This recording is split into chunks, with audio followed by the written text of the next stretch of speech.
各位女士、各位先生，大家午安！非常欢迎各位再回来参加我们今天下午的议程，也是本次2天研讨会的最后一个议题啊，议题4。Welcome back to our session 4 as the fourth topic in the 2-day conference. We realize there are several guests right over here who have having a group photo, so I should consult with the organizer. In the end, today, in the closing ceremony, we would like to invite everybody on the stage. More people, including all the audience and participants, can join together if you like. A big family photo will take place later in the closing ceremony. Is that right? 我们在闭幕式的时候呢，会邀请大家一起进行一张大合照啊，只要是参与与会者都可以到台上来，我们这个很大的照片在闭幕式的时候来进行。Okay, now we're going to the next topic.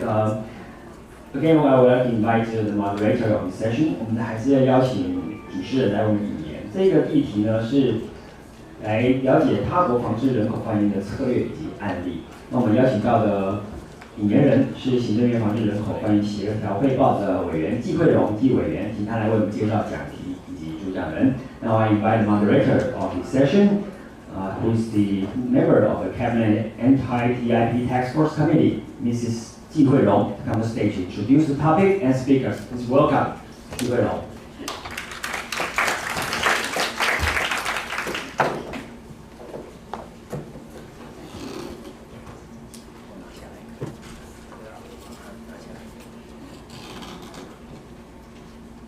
Hello, everybody. Good afternoon. Yeah, I also work at the Garden of Hope Foundation. We take care of the women, especially for the domestic violence women and immigration workers. So right now, we will get to the session 4 for the anti-human trafficking case studies. So we have 2 speakers I would like to introduce first. First will from South Korea, Mr. Kim Jong-joo is here. Yes. He was talking about the labor trafficking in Korea. He also work at the public interest law promotion organizations.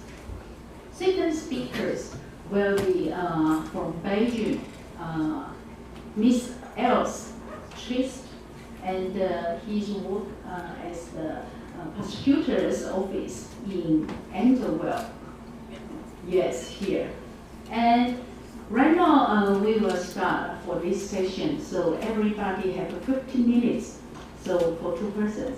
So after that we have a tea break.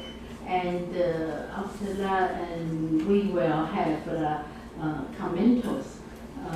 So totally, we will have 130 minutes. And after that, then we will open discussions. So I don't speak too much because I would like to have more time for the discussions. So right now we invited first one, Mr. Kim Jong, right? Thank you.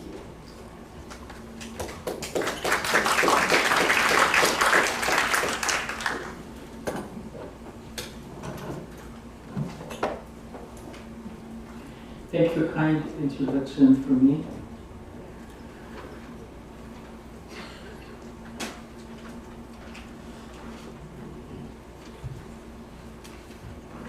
I'm honored to have this opportunity to make a presentation on labor trafficking in Korea. Today I'd like to talk about 2 main themes. The one is how labor trafficking is happening in Korea, and the other is how Korean government fails to address these issues. For time's constraint, I'm going to focus on labor trafficking in fishing industry, while touching upon the other areas when necessary.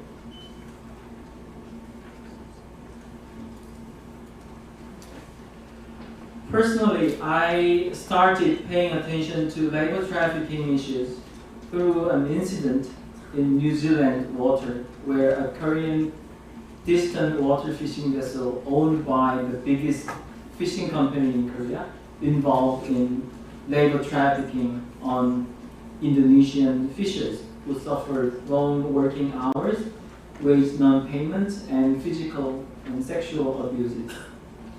Even though their human rights were seriously violated, the Indonesian fishers could not run away or leave the vessel because they did not have chances to go to harbors, and their passports were confiscated from the very beginning, and they were afraid of not taking back their security deposit paid to recruitment agencies in Indonesia for terminating the contract in the middle of the term. Representing the Indonesian victims, I filed accusation against the Korean fishers of their physical and sexual abuses with prosecutor's office. And since the company forged documents relating to wage payment to deceive New Zealand and Korean authorities, I also accused the representatives of the company of the forgery.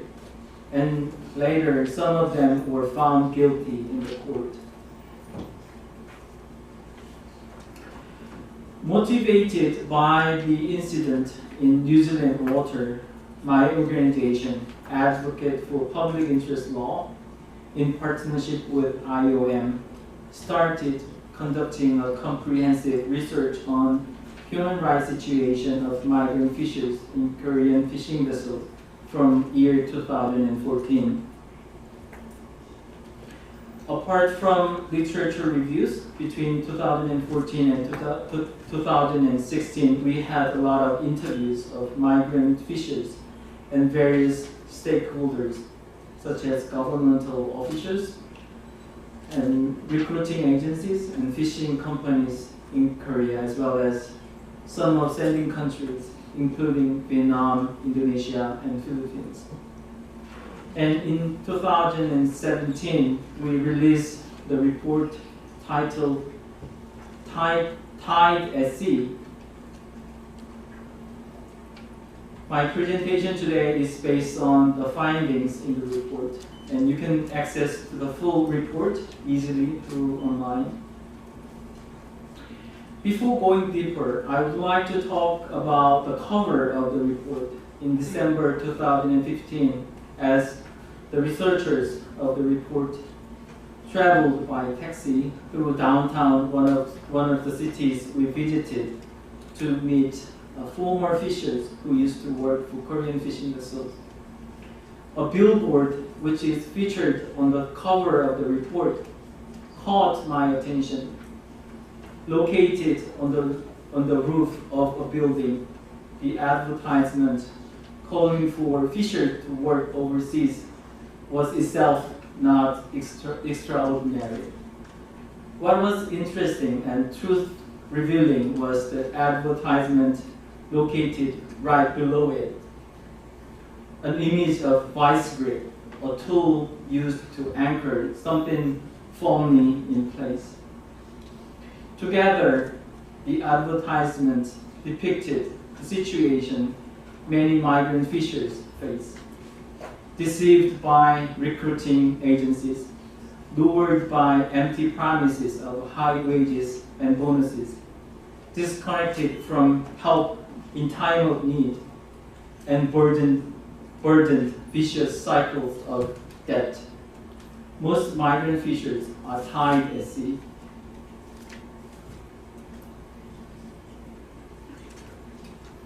According to the statistics of UN Food and Agricultural Organization, Korea is the 13th largest country in terms of the output of the fishery product. However, what the statistics do not reveal is the fact that Korean fishing industry heavily depends on the labor of migrant fishers. For example, almost 70% of fishing crews in Korean distant water fishing vessels are migrant fishers. While fishing vessels can be classified by using various methods, one common distinction is based on the location of operations, for instance, in coastal or distant water. The Seafarers Act sets an additional distinction between vessels operating in coastal waters, those weighing less than 20 tons and those weighing 20 tons or more. Distinguishing fishing vessels based on their operational location and size plays an important role in shaping the recruitment process and employment conditions migrant fishermen encounter. Depending on these three categories, whether distant water fishing vessel, coastal water fishing vessel weighing 20 tons or more, or coastal water fishing vessel weighing less than 20 tons, governing law, visa types, sending countries, competent authorities, applicable labor-related law, and recruiting agencies are different. For instance, Labor Standard Act and Minimum Wage Act fully apply only to the fishers in coastal water fishing vessel weighing less than 20 tons. Describing labor trafficking in Korean fishing vessels, I'm going to start from exploitations happening during employment and move to vulnerability and susceptibility issues during recruitment or even pre-recruitment phase. Then go on trying to explain how manipulations during recruitment and exploitations during employment constitute labor trafficking.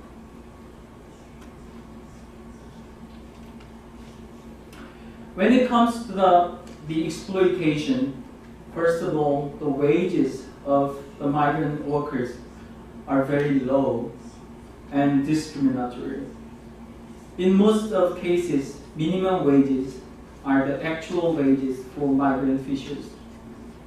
The minimum wage itself is lower than that of Korean fishers on the distant water fishing vessel and coastal water fishing vessels weighing 20 tons and more, where the labor-related law, including Minimum Wage Act, do not apply.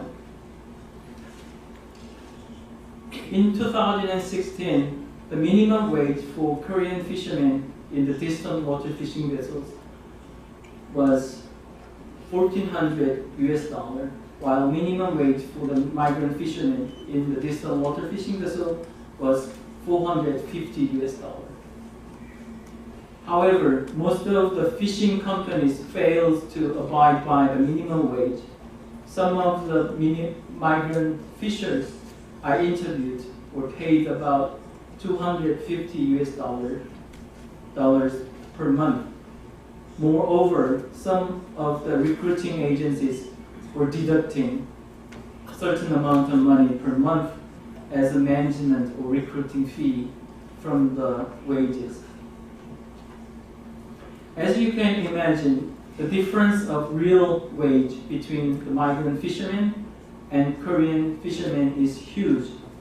The real wage of Korean fishermen in the distant water fishing vessels is 10 times higher than the wage of migrant fishermen. This is partially due to the fact that the arrangement of wage determination for the migrant fishers is different from their Korean co-workers.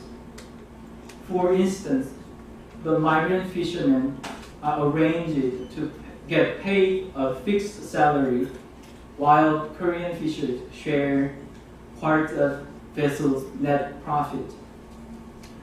As for overtime payments and bonuses, not only was overtime payments rarely mentioned in labor contract, but none of the interviewed migrant fishermen mentioned that they received wages for overtime work. What make things worse is that the relevant laws have exclusion clauses of limits of working hours, rest break, and overtime work for fishermen. Many of fishermen I interviewed stated that they were working more than 18 or 20 hours per day. As a result, since there is no limit of working hours, along with this discriminatory arrangement of wage determination, even though migrant workers work unimaginably long hours, most of the profit they contribute go to Korean co-workers.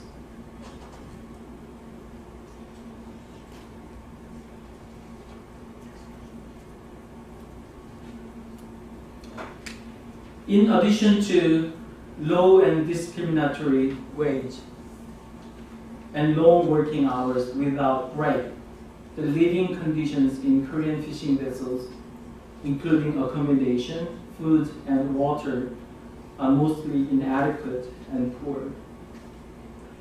The most commonly shared grievance regarding the living facilities was related to bathrooms and toilets. The number of bathrooms were awfully inadequate, and toilet had no flush. For example, one Korean fishing vessel had one bathroom for 23 migrant fishermen.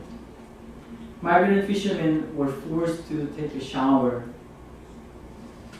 and do laundry with seawater, and some of them even used water dripping from air conditioners. A number of migrant fishermen on distant water fishing vessels testified that the food was of poor quality and the quantity was not enough.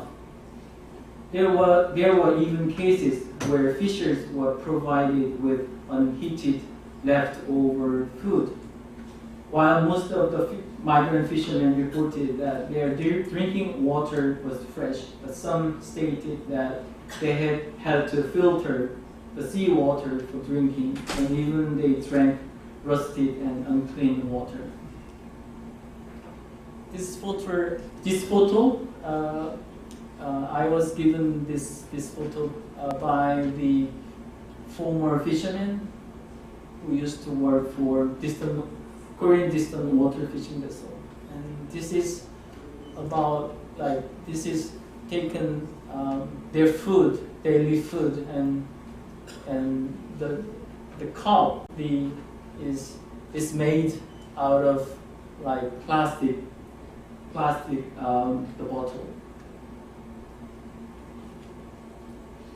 and this is one of the photos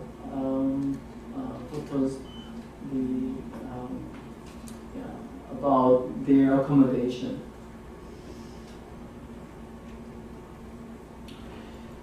Lastly, health and safety are also problematic. It was difficult to find migrant fishers who had received basic safety training. Only a few testified that there was adequate safety equipment on the vessel.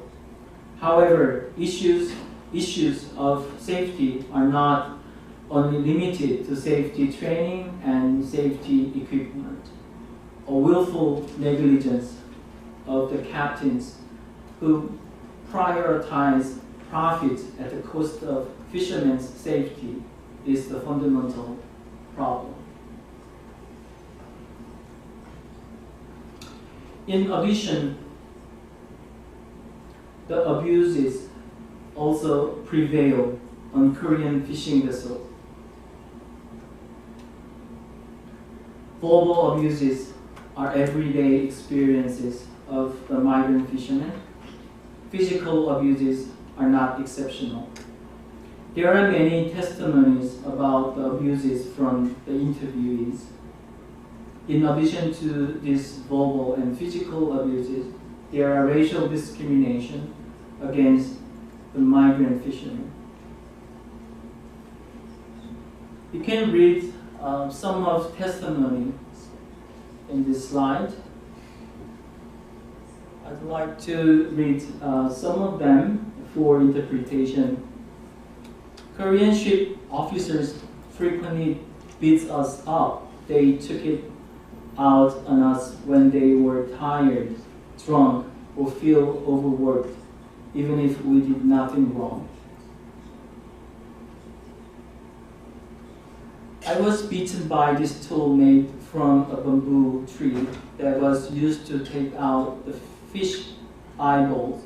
I was beaten so severely that I couldn't even sleep on my back for 3 days. I felt so insulted and in pain that I even thought about committing suicide.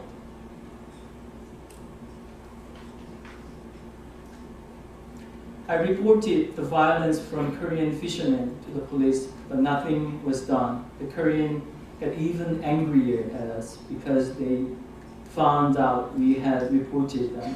4 of my Indonesian colleagues filed a complaint to the manning agency for physical abuse, which then promised that they would change their assigned vessel at the agency. Instead, sent 2 of them back home without even paying their overdue wages. So the two workers couldn't even get the security deposit back.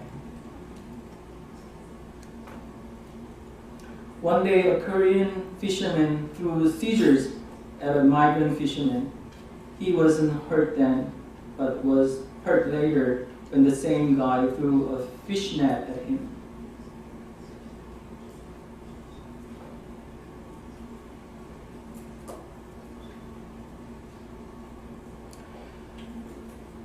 When the ship comes back to the port, Korean fishermen leave immediately, but I had to stay behind and take care of maintenance duties because I am the only foreigner. I have to sleep on the docked vessel during the 4 days of break I get per month, but Koreans get to sleep in hotels.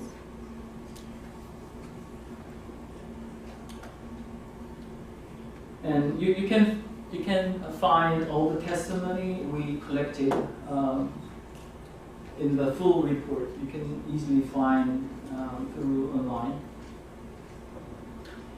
To understand the difficulties that the migrant fishermen are facing properly, we must ask how things are going on in recruitment or even in pre-recruitment phase.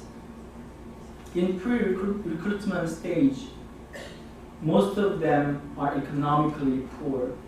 Their educational levels are low, and they suffer prolonged unemployment. Many of migrant fishermen we interviewed had been unemployed for a long time or had worked in coastal fishing vessels for extremely low payment in their country of origin. These are the push factors to the manipulation of recruitment. They became very susceptible to the manipulations during the recruitment process for their poverty, unemployment, and low schoolings.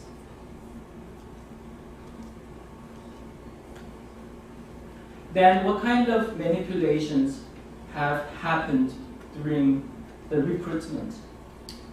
There are problems with involvement of multiple illegal intermediaries and inadequate pre-departure training. In addition to problems with brokers and training, there are issues relating to recruitment fee, labor contract, and sudden departure after long waiting with passport confiscated. The most serious problem that the migrant fishermen face is high recruitment fee, including security deposit, which is not refunded to them if they leave the vessel during the terms of the contract. The amount of recruiting fee together with the security deposit is different depending on in which water you would be on board and which countries you come from. But all of migrant fishermen paid these fees to their local recruitment companies. In the case of distant water fishing vessels, migrant fishermen from the Philippines did not pay security deposit and service fees because the government of Philippines legally prohibited recruiting agencies from collecting such fees. But instead of taking fee at recruitment stage, recruitment agency in the Philippines were deducting certain amount of money per month from the wages.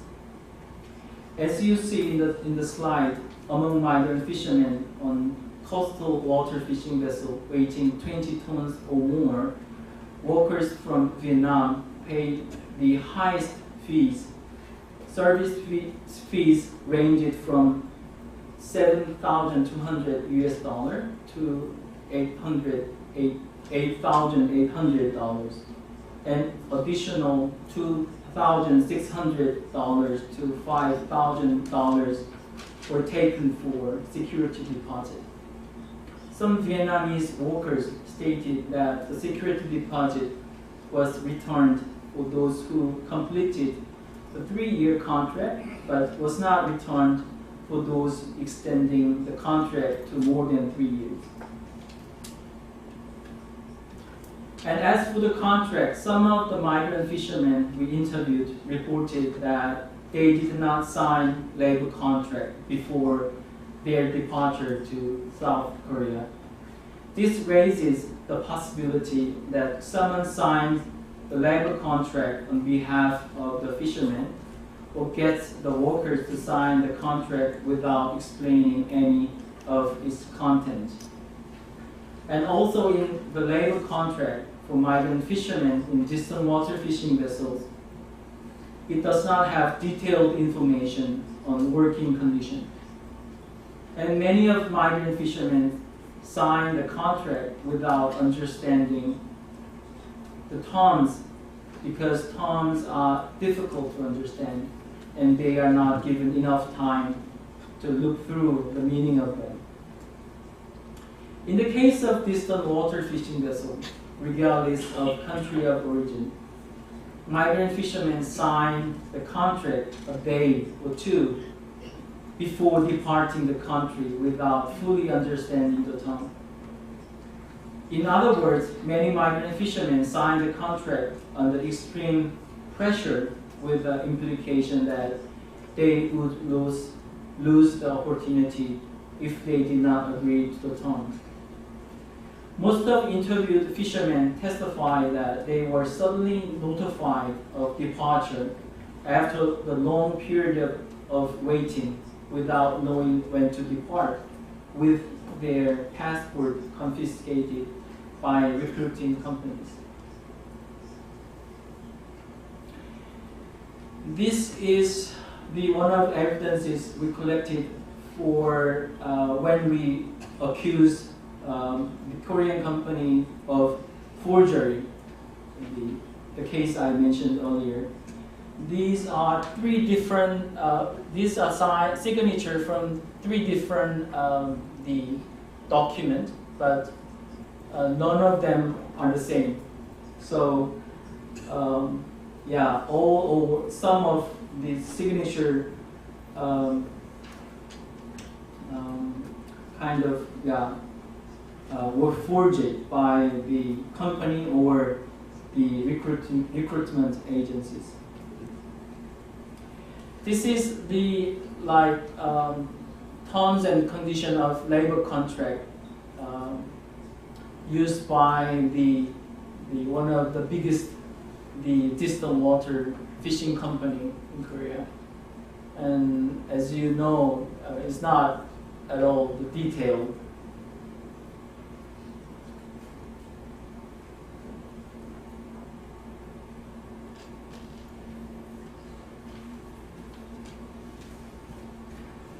People may say that if there are exploitation and abuses during the employment, they can leave the working places.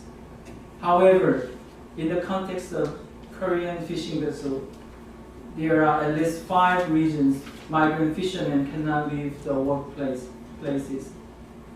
Firstly, distant water fishing vessels rarely come to the ground. Usually they use transshipment to load supplies and unload catches.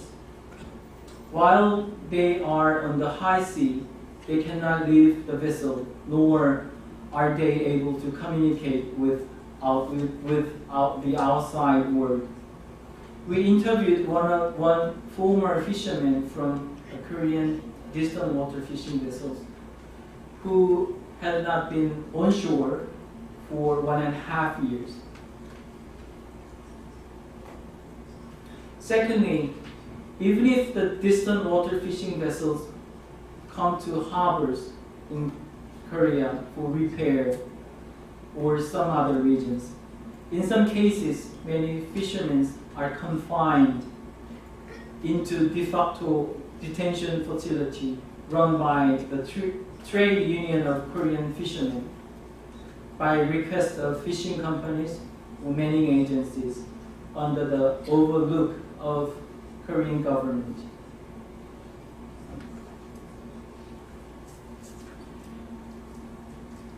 Thirdly, most of migrant fishermen's passports are confiscated by fishing companies or manning agencies in Korea immediately after arrival or boarding. Fourthly, fishing companies or manning agencies are delaying the payment of wages or withholding some amount of wages for the purpose of deterring runaway of migrant workers. Even some of interviewed manning agencies explicitly stated that fishing companies or ship owners were thinking that if wages are paid on time, all of the employed migrant fishermen would run away. Lastly, the security deposit plays a significant role of frustrating migrant fishermen from terminating the contract or run away during the employment.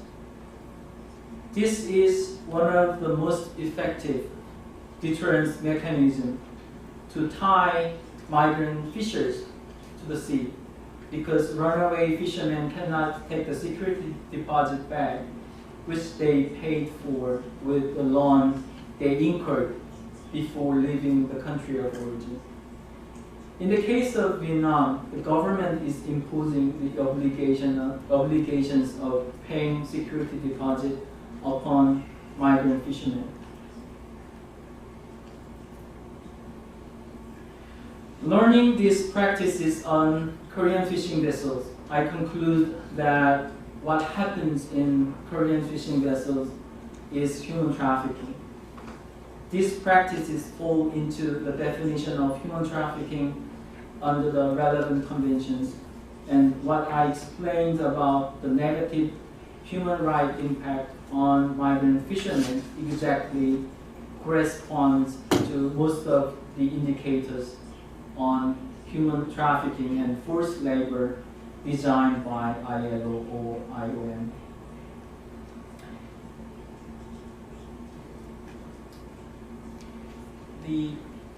Depending on the categories of vessel, this table shows that how the practice in Korean fishing vessel correspond to the indicators of ILO on human trafficking.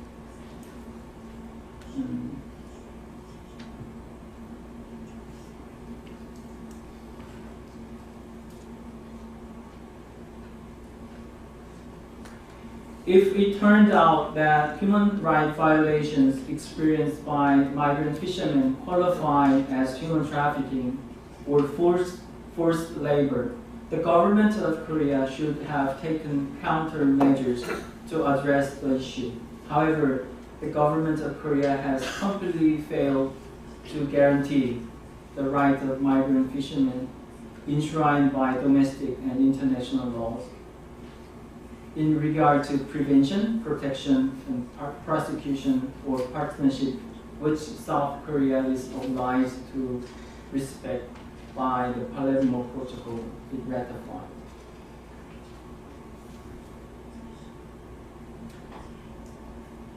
To sum up, as I mentioned earlier, the reason why they were manipulated during recruitment stage is that they had already been susceptible from their poverty, low education, and prolonged unemployment.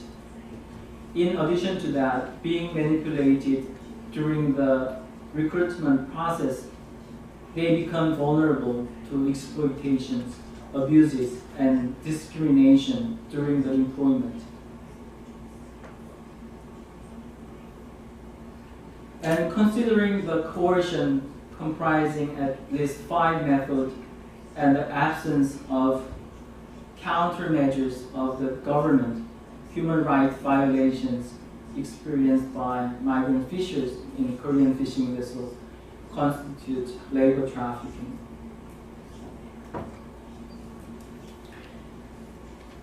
Now, I would like to turn to the failure of Korean government to address the issue. As for prevention, we do not have a law relating to prevention of human trafficking nor intergovernmental body to address the issues. Yesterday, in one of the discussions, the issue of runaway was brought up and echoed what I have often heard from Korean government officers when they talked about prevention method of human trafficking. They are focused on deterring running away or reduce runaway rates of migrants rather than improving exploitative, abusive, discriminatory, and manipulative situation, which are the fundamental causes for runaway. I believe if there is no robust protection mechanism, migrant fishers who are suffering serious exploitation, abuse, discrimination, and manipulation could not help but run away. Even they had better run away. If prevention policy is centered on prevention of runaway, it might contribute to trafficking by justifying coercive method, tying migrant fishers at sea, whether they are passport confiscation, taking security deposit, delaying wage payment, etc., as you already saw. Human traffickers in Korea have enjoyed impunity. One of the reasons is that they do not have a detailed definition of human trafficking in the criminal code. I would like to give an example of how government failed to prosecute human traffickers because of absence of proper definition of trafficking in the relevant law. In 2014, a media covered a human trafficking case in which the homeless and persons with physical disabilities were forced to work at Shinan salt field for many years under confinement without payment of wages. The victims were brought to the salt field provided with alcohol and prostitution, and thereby incurred enormous debt, which they were forced to pay off by working for several years without wages. Local residents, aware of the slavery at the salt field, not only stayed silent, but also informed owners of salt field when victims attempted to escape. Many of victims were deceived by recruiting agencies. Recruitment agencies approached people with disabilities and the homeless, deceiving the victims by promises of high salary and selling them off to the salt field. In turn, owners of salt field paid recruitment agents a recruitment fee. Later, a joint investigation discovered 370 people in similar conditions. Among the 370 victims, 102 have been reported missing or run away from home, while 49 were people with disabilities and 7 were undocumented migrants. Salt field and agricultural sites were the most common location of slavery. And criminal authorities charged perpetrators with fraud, embezzlement, and confinement. But what is striking is that none of the perpetrators were charged with human trafficking under the criminal law, even though their crime could easily be identified as such at first glance, and a human trafficking clause had been included by amendments made to the criminal code about a year ago. In 2013, the Korean government made amendments to its criminal code with regard to human trafficking in response to the pressure and demand from United Nations, human rights bodies, and civil societies. The amended criminal code provides a new article for human trafficking. However, the human trafficking clause in the amended criminal code is far from meeting the standard of comprehensive definition of human trafficking as in the Palermo Protocol. Thus, crime that should be punished still remain unpunished due to the lack of implementing legislation of Palermo Protocol. The most problematic is the phrase, individual who trade humans shall be prosecuted, which fail to provide any detailed definition of human trafficking. Since the fundamental principle of criminal code, which is principle of legality, prevents extending the meaning of a criminal code clause beyond reasonable expectation of the accused, the phrase cannot be interpreted beyond the literal definition.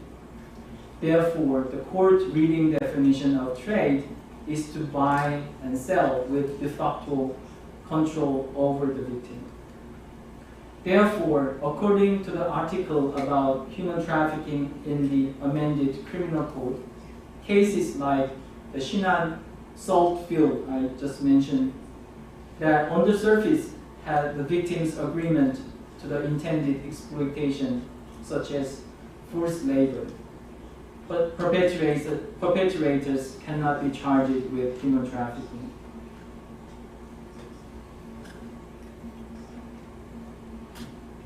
As I witnessed many cases in which government failed to protect the victim of human trafficking. On the contrary, they are often arrested, detained, and deported on the charge of violating relevant immigration laws, like runaway from workplaces. Victims' identification is a prerequisite to the protection. But since authorities are not able to identify human trafficking victims, they inevitably end up failing to protect the victim. Then why do they fail to do victim identification?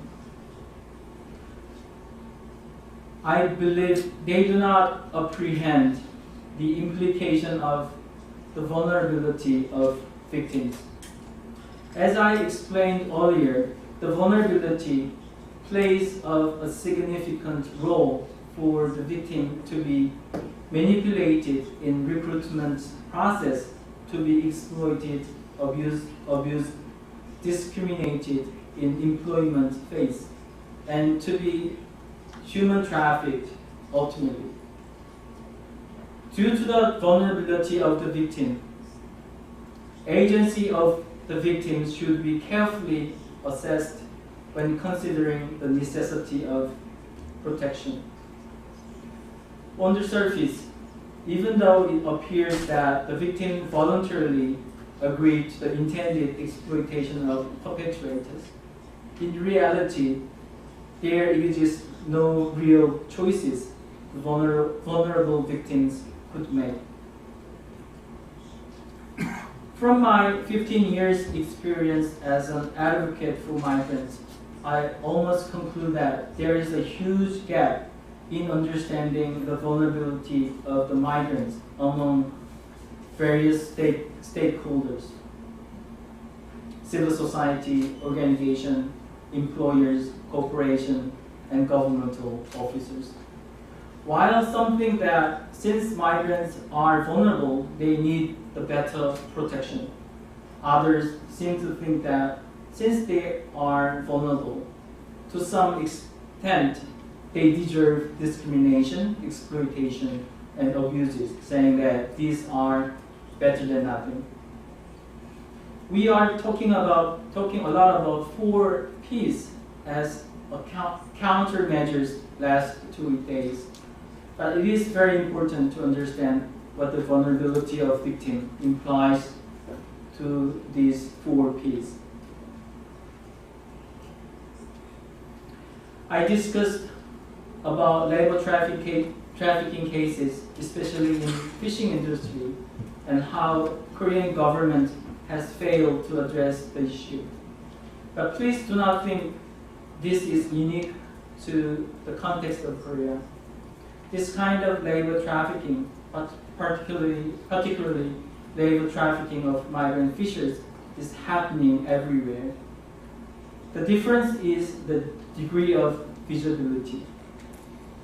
So the first step to address labor trafficking in fishing industry is to make problems visible. I would like to conclude my presentation with encouraging Taiwanese government to make the issue visible by periodic monitoring in partnership with civil society organizations. Thank you.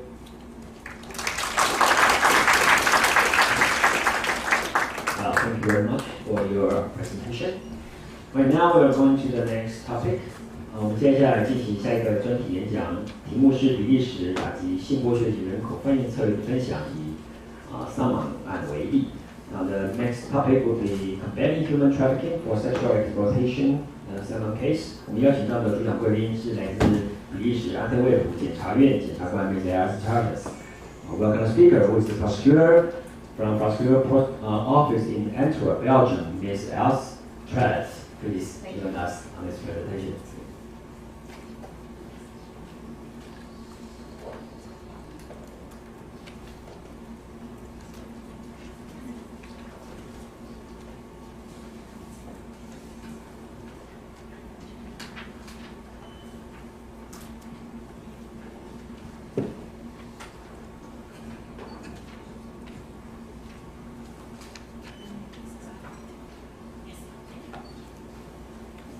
So good afternoon, everyone. I'm Els Tret. I'm working as a prosecutor specialized in human trafficking and human smuggling in Antwerp. And I've been asked today to talk to you about the fight against THV in Belgium.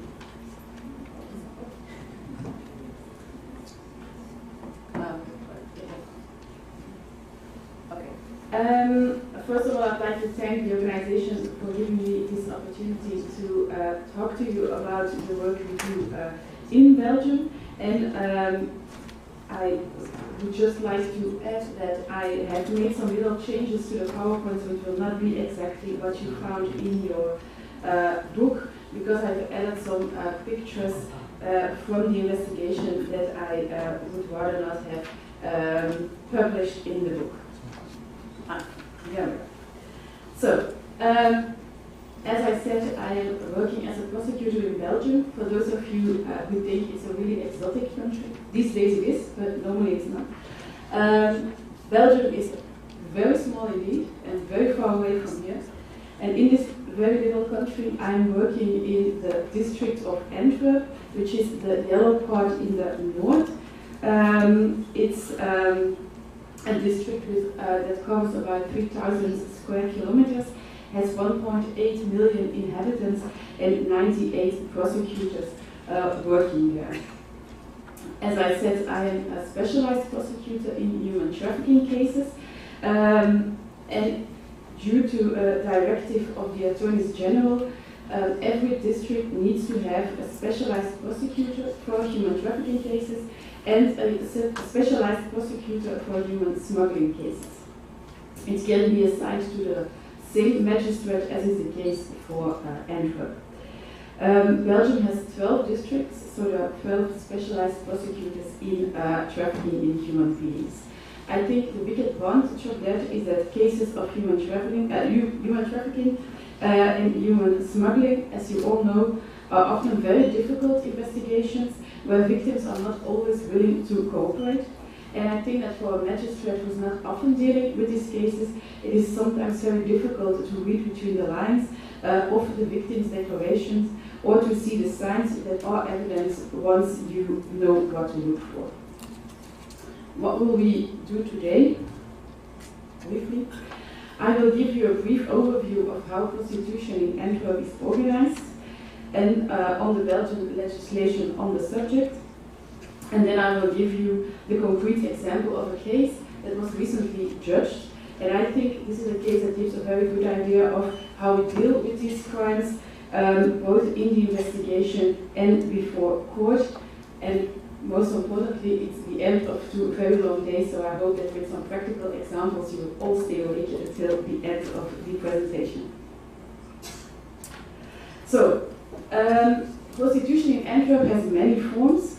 We have prostitution in the red light district, I will come to that immediately.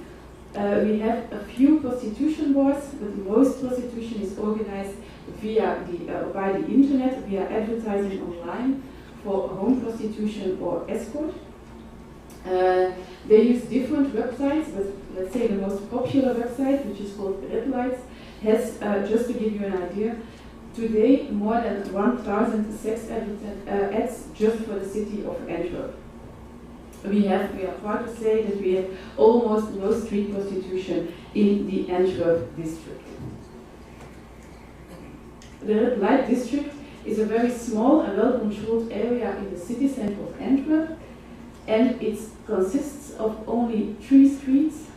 3 streets where there are only windows for prostitution, so no housing, no shops, nothing at all. This red light district consists of 280 windows that are rented always for shifts of 12 hours, and it costs about 80 to 120 euros for one shift. In 2018, there were about 1,300 different sex workers working in this area, which are mostly women and some transgender sex workers.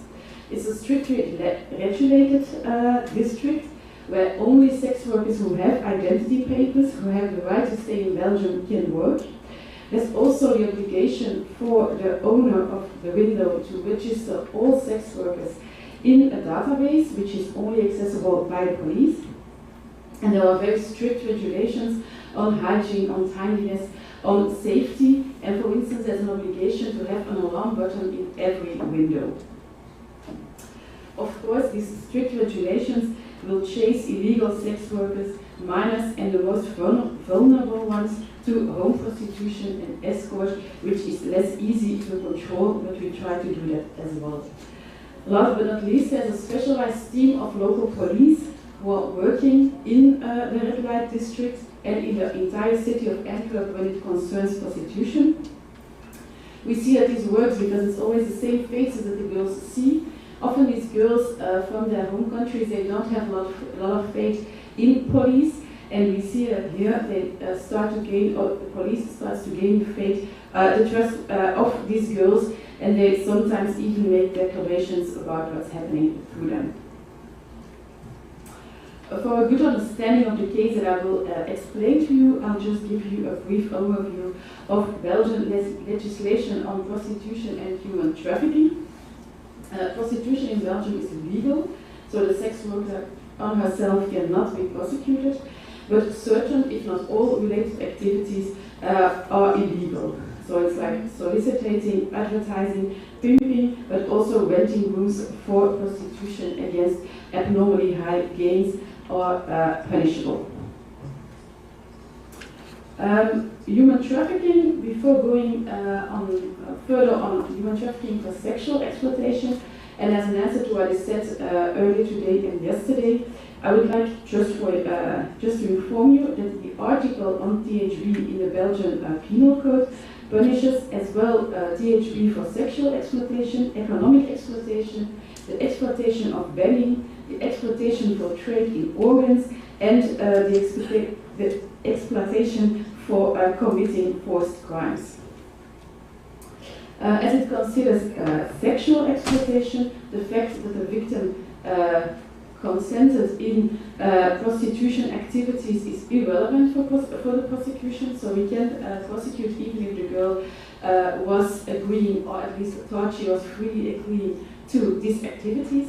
And the legislator also has foreseen several aggravating circumstances, where the most used are the fact that the victim is a minor, that the victim is vulnerable, that there's a use of violence, threats, or tricks that they endanger the life of the victim, or that it's part of the activities of a criminal organization. THB can be punished up to 15 years of imprisonment in case that it is part of the criminal organization, and the fines are between 8,000 and 1.2 million euros, and it is mandatory per victim. There's also a mandatory sentence of the loss of political and civil rights, and a confiscation of the assets of the crime, even if we cannot find it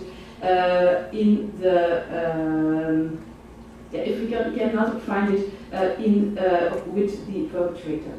There are also different additional sentences, like an interdiction to work with minors, an interdiction to run a bar or a hotel, which is always depending on the circumstances of this case, and an interdiction to live or stay in an area that is defined by the judge, which for instance can be an interdiction to stay or live in the city of Antwerp. Of course, we will not ask for this punishment, or it will not be pronounced if a suspect is legally living in Antwerp with his family and his children, but it will be asked in these cases where the suspect is only in the area to commit the crimes of THB, as was the case in the case I'm going to talk to you about later on. For those of you who were here last year, you already know this, but we have a special status of the victim of trafficking in human beings and a protection of the victims, which exists since the 1990s, and it has three main conditions. The victim has to cooperate with the police and has to give information that is helpful to identify, to find or arrest the suspect. It doesn't have to be, or the victim doesn't have to give all this information in the first contact with the police. They can just give some information, and we will give them the time to to get to themselves again and have some help, some guidance, and then afterwards just give some more information. The victim should also break all contact with the suspects and should agree to the guidance of a specialized center. This specialized center, like which for Belgium are Pajoke, Pakassa, and Syria, they not only provide psychological guidance, they also foresee judicial guidance and help them, for instance, to ask for compensation in court, and they can also provide a stay in a shelter or a safe house. For victims who are illegal in the country, the status of victim of THB will also allow a victim to stay in Belgium during the investigation and even obtain a definitive residence permit in case of prosecution of the suspects, even if they are not convicted by the criminal court. Then let's go to the case that I wanted to talk to you about. The case is called the Saman case. It was an investigation led by the federal police in Antwerp, an investigation on a criminal organization which was active in the fields of THB for sexual exploitation with the use of the so-called lover boy technique. For those of you who are not familiar with this term, it means that the suspect or the trafficker is starting a relationship with the victim or the potential victim, forcing her, in this case, to start working in prostitution. And although the victim often believes that she has like a deep, meaningful and real relationship with the trafficker, his only goal is to bring her in prostitution and exploit her. When she hesitates, when she wants to quit, he just threatens to end the relationship, which often is enough to convince her to keep on working. This investigation started in October 2017. We had some house searches and arrests in March of 2018, a first judgment in October 2018, and finally a judgment in appeal in April 2019. All suspects and victims were Romanian in this case, and the prostitution was organized in the Red Light district, which in Antwerp we call Schipperskwartier, with home prostitution and escort, and the victims in this case were very young, they were 18 or 19 years old. The investigation started with some police information. Initial information was that Ionut, which is the main target in the case, has different girls who are working for him as a sex worker in Antwerp, that he organized their coming to Belgium, that he found him a place to work, and that amongst others, two girls named Maria and Steluta were working for him. The information also said that he was working together with his half-brother, that he also had girls working in Germany, and the informant who gave this information could also give the phone numbers of Ionut and his half-brother. When the police verified this first information, they found out that the suspect was known in Aachen for theft, assault and battery and document forge, which could support the information that he had been working in Germany. It also showed that there was already an ongoing investigation in Romania, which led us to have a joint investigation team with Romania, but I will come to that later on. And thanks to information from Romania, we could identify the half-brother of Ionut as Vanel Aurel. We also had some information in Belgium. Ionut had been a subject of police control in Antwerp with Maria, so one of the victims, and both girls, Maria and Steluta, are working as sex workers in Antwerp. How do we know? Because they had rented a window in the Red district, and so we could find their names in the police database because of the obligation of the owner of the window to put her name into that. What did we do next? We checked all the, cross-checked all the phone numbers with redlights.be, so the most popular website for prostitution in Belgium. With which number did we check? We checked the phone numbers of the suspects who were in the original police report, but also the known phone numbers of the victims, which we obtained by controls by the specialized prostitution team of the local police. How does this work?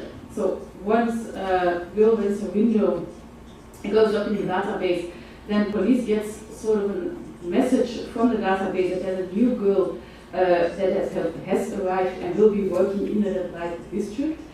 On the same night, on her first night, they try to contact her, to find her in the windows.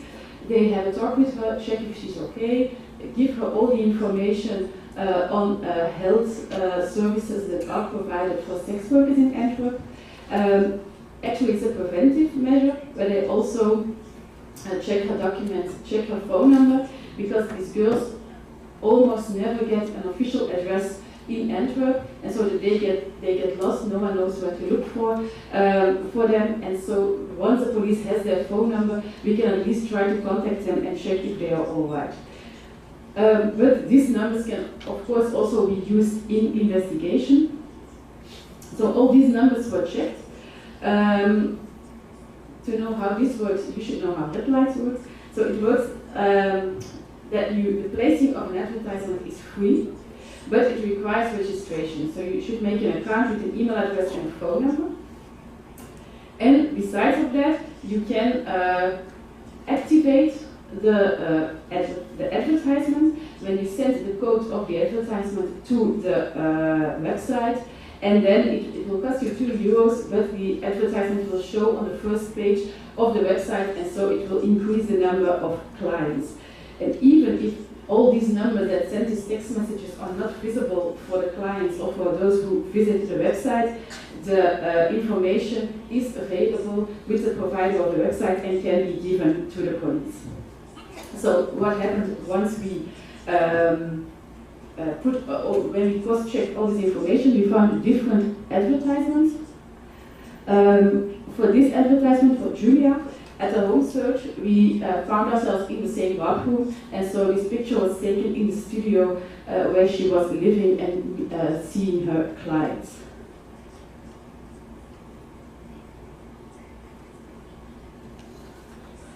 We also found this ad,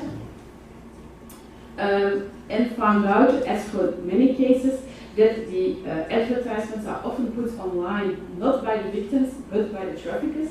And in this specific case, as I will tell you, there are some girls who arrived later on in the investigation, and their ad was already online before arrival in Belgium, so the day they arrived they started working. The website also foresees that you can check the boxes of the sexual services provided. Traffickers just check all the boxes.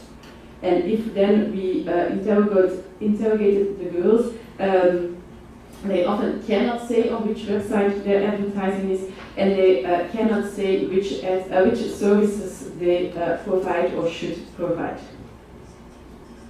As I said, during the investigation, 3 other suspects came to Belgium.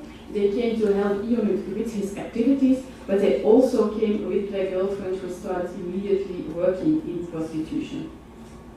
We had some wiretapping, so we heard that they were all asked by Ionut to come to Belgium in order to help him, and that they discussed prior to their arrival the prostitution of their own wives. And one of them, Edward, he came with his girlfriend who was pregnant. He always said he didn't know that she was pregnant on arrival, but on the pictures, I don't know if you can see it, but on the pictures of her ad, it's clear that she's pregnant. And actually, yeah, well, there are some clients who look for this kind of advertisements.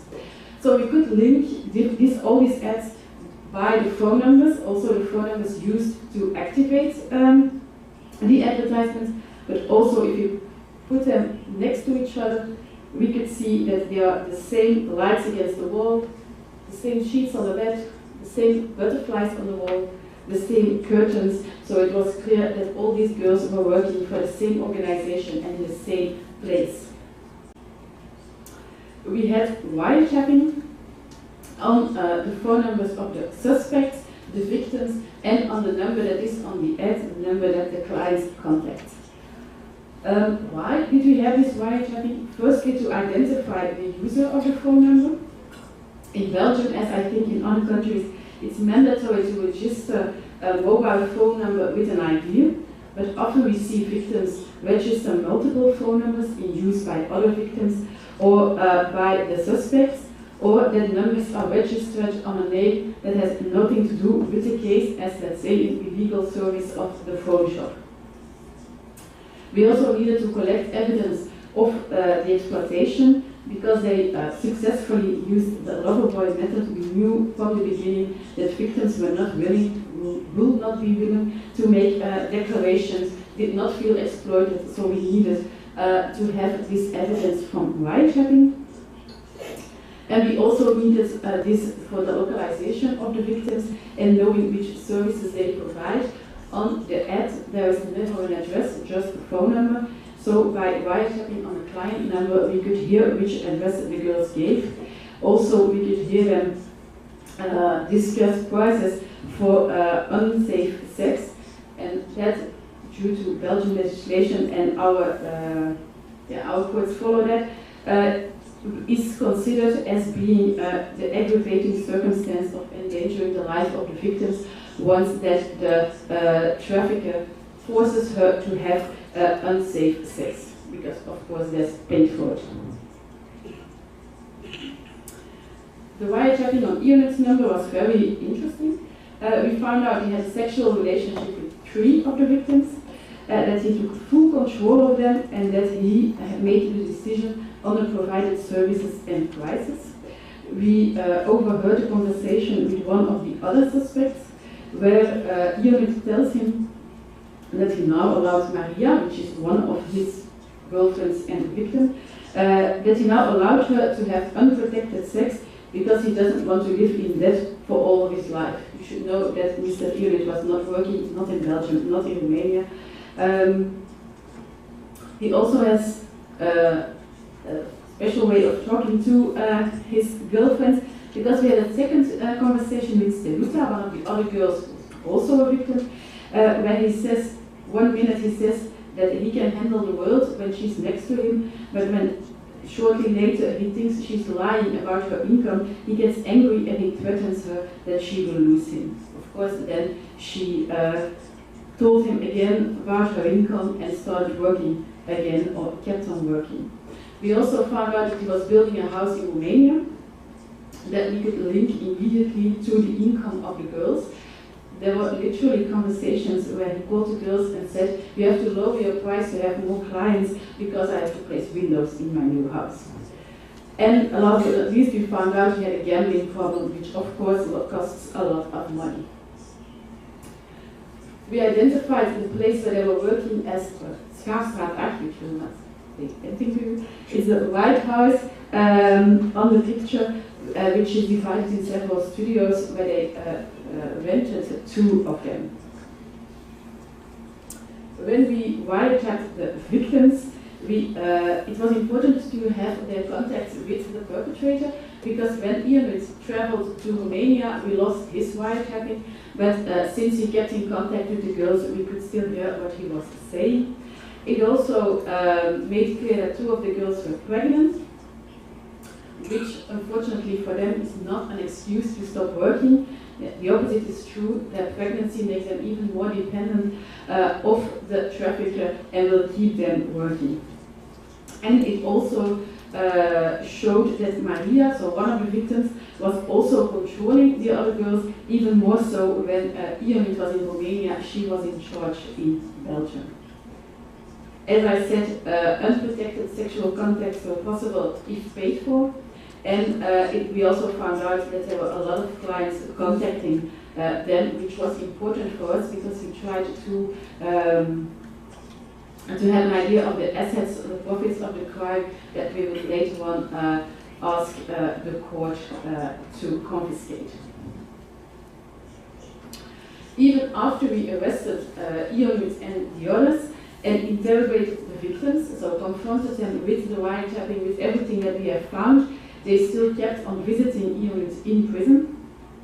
And Steluta, she even contacted the older victims, so the ones who already returned to Romania, in order to make them declare that she arranged everything, that she arranged their journey to Belgium, and that she's completely willing to take the blame for the acts of her trafficker.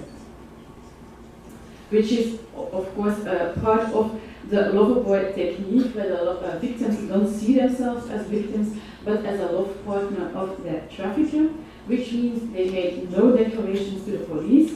They have even a very difficult cooperation with the police. They will defend the trafficker during the investigation, but also in court.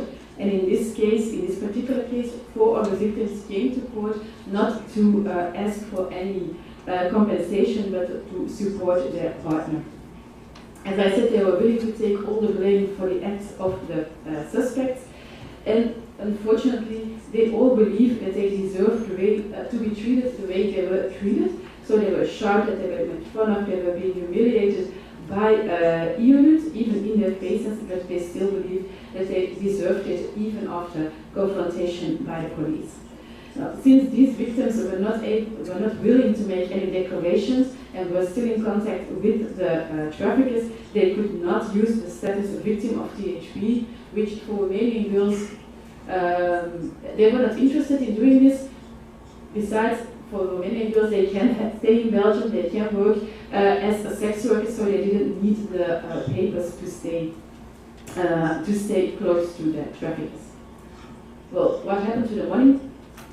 As I told you, Ian has a serious gambling problem. He also has a drug problem, and on the wiretapping, we even heard him, let's say, order an escort for a night while the girls were working. He went to the hotel room in Antwerp and ordered himself another escort girl. And he was building a house in Romania, in a small town outside of Bucharest.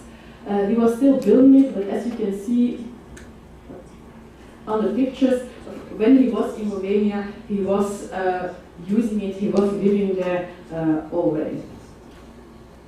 The problem is that, of course, as a prosecutor, we have to tell the court, this is the profits, or these are the profits that he made from this crime, and this is the amount of money that we ask you to confiscate, which is very difficult. Because it's not because a client contacts the phone number, let's start by, it's very difficult to listen to every phone call and just like calculate all the numbers or all the numbers that they agree on. You don't know if the client really showed up. You don't know if they stayed an hour more or an hour less and so paid a different price. And so we decided to look at what we could prove. And that is that in the period of October 2014, when he first arrived in Belgium with Maria, until March 2018, the moment of the house search, that he sent almost 200,000 euros to Romania. We knew he had no income, not a legal income, not in Belgium, not in Romania, and so we convinced the court that at least this amount is the amount that he earned with his criminal activities. And the judge also filed a freezing order on his house in Romania. We had a joint investigation team with Romania, which was, it's via Eurojust. For those of you who don't know Eurojust, what Europol and Interpol is to police forces is Eurojust to the prosecutors' offices throughout Europe. So it's a kind of contract where we decide to work together on a case, and beforehand we also agree on who is gonna prosecute which crime, just to avoid that in the end one of us ends up with a non-bis in either. These joint investigation teams makes it easy to contact the police forces in the other country, and so an easy exchange of information is possible. The Romanian police was present during the home search in Belgium, but there was also Belgian police in Romania for a simultaneous home search in his house in Romania. We could interrogate the victims in Romania very easily, so we did not need a request for mutual legal assistance. It was all part of the joint investigation team. And important as well is that all travel expenses and translation costs can be paid by the European Union. What did I agree upon with the Romanian prosecutor's office? That is that I could prosecute them for THP for the victims who were in Belgium, who were working during our investigation, and for the criminal organization. And that there will be prosecution in Romania for trafficking in human beings of the other victims, and for money laundering, since all the money went to Romania. I don't know if it's very visible, but on the picture you can see a tattoo on the hand of one of the victims in Romania, where she has a Chiot or Ziot tattooed, which is the nickname of Ionut. And this is unfortunately, what we often see, that's like they put their mark or their stamp on the girls just to make clear to everyone that she is his.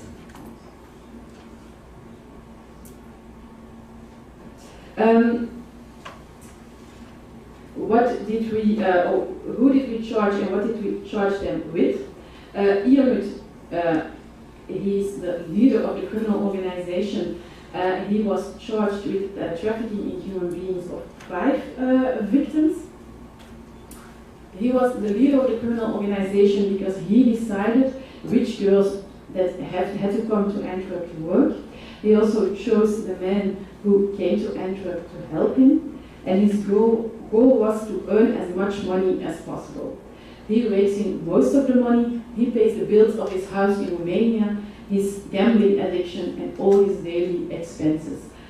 So you should know that of the 200,000 euros that the court confiscated, did not include all the money he lost in gambling, because we heard on the wiretapping that he was not very good at it, but also not all his daily expenses of living a quite good life in Belgium. He was convicted to 8 years of imprisonment, a fine of 24,000 euros for 5, so times 5, because he had 5 victims, a loss of his civil and political rights for a period of 10 years. I don't really think he minds losing his political rights in Belgium. And an interdiction to stay or live in the city of Antwerp for 20 years, and a confiscation of his house in Romania. It's the conviction by the Court of Appeal. He did not really like our first judgment, but ended up being more severely punished, because in first instance he was punished to 7 years of imprisonment, the same fine, the same loss of political rights, but an interdiction to live in Antwerp for only 10 years, and also, of course, the confiscation of his house in Romania.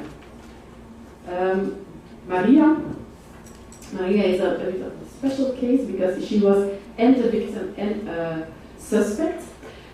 She was a victim of THV because she was working for him, giving him all of her money. But in the same time, we discovered that she was really working with him. She was controlling the girls.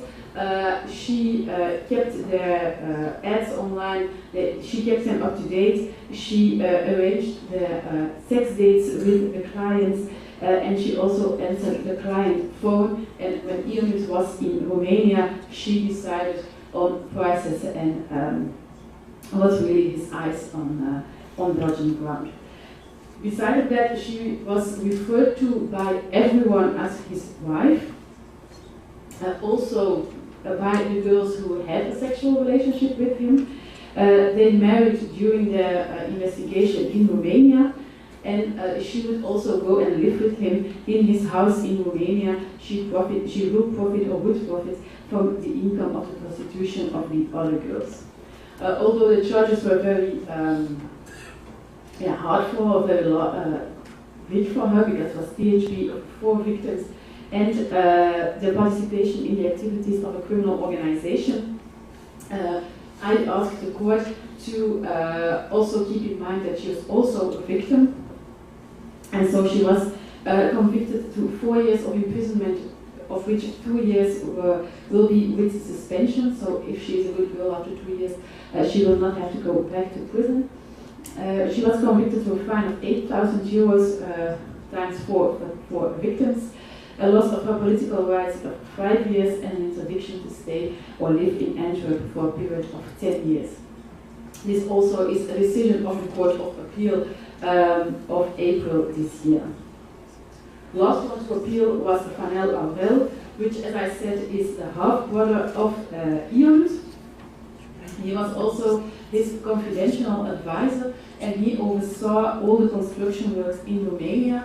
That's what we heard on the wiretapping. He came to Belgium during the investigation to help Ionut. He controlled the victims, he drives them to their escort dates, and as all the others, he brought his wife to Belgium to work as a sex worker.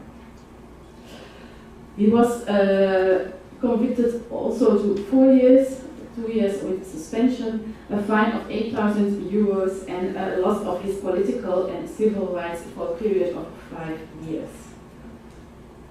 Then the last two, they did not appeal. Edward, he was prosecuted for THP of 4 victims and also the participation in the activities of a criminal organization. He came to Belgium, as I told you, with his pregnant girlfriend Alexandra. The pregnancy, which, just for the record, is also foreseen as an element that makes the victim vulnerable. So in the aggravating circumstance, in the article, it is really written that the victim is vulnerable due to her age, her illness, a lot of things, including pregnancy. The day she arrived in Belgium, her ad was online and she started working. And he did not only control his own girlfriend, but also the other girls. He informed units on the activities of the victims, on their income, and he drove them to their sex dates. So he was convicted to 2 years of imprisonment, a fine of 8,000 euros, and also a loss of his political and civil rights. As he did not appeal, his judgment was final in October 2018, and taking into account the fact that he was already in prison in preventive detention for a certain time, he left prison in December 2018 and went back to Romania.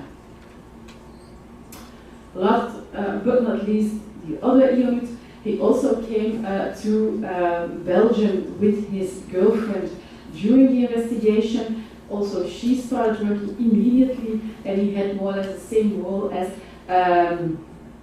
Edward. He was controlling his girlfriend, but also the other victims, and being like the driver to sex dates. He had exactly the same conviction as the first one, and also he did not appeal, left prison in December 2018, and left for Romania. Well, unfortunately, today, 2 of the girls are still working in prostitution. It's Michaela and Steluța. Steluța being the main, or the girlfriend of Ionuț, so the main suspect. Michaela being the girlfriend of Fanel Aurel, so his half-brother. Steluța was pregnant on the moment we did the house searches and arrests. Meanwhile, she has returned to Romania. She has given birth of a baby that she claims is Ionuț, but as we all know, as I told you, she has some unsafe sex with clients as well, but at least she's convinced that it's Ionuț's baby. The baby is now living with her mother in Romania, and she immediately came back to Antwerp to work in prostitution again in exactly the same studio where we found her.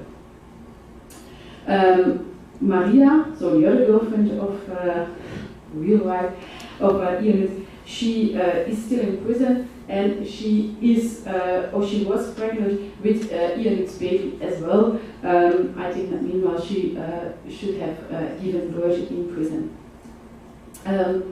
That's, I think, the most painful aspect of our job. I think we work hard together with the police to deliver a good investigation, to have severe sentences, but as we see, some of these girls, they had a lot of work technique really worked, and they just really want to stay close to their trafficker, and they still keep on working. We have, in another case, which is more or less the same story, we have even discovered that they go to visit him in prison, but she also makes, so in Belgium, every prisoner has a bank account in prison to use for everything that is to pay for in prison, which is almost everything except a bed and food, and that the girls just kept on giving him money in prison. In this particular case, the lawyer of the girls was very not amused with the fact that I asked to confiscate the house, because he thought it was not very nice that I would ask the court to give this house paid with prostitution money to the Belgian state, which I think was kind of saying that I was right saying that the money was the house was built with the money of the girls. And he said that the girls unfortunately had to keep on working in prostitution to pay for his lawyer. Not very clever. Now, what we've learned, I think, from this case is that it's absolutely important to go to the home countries.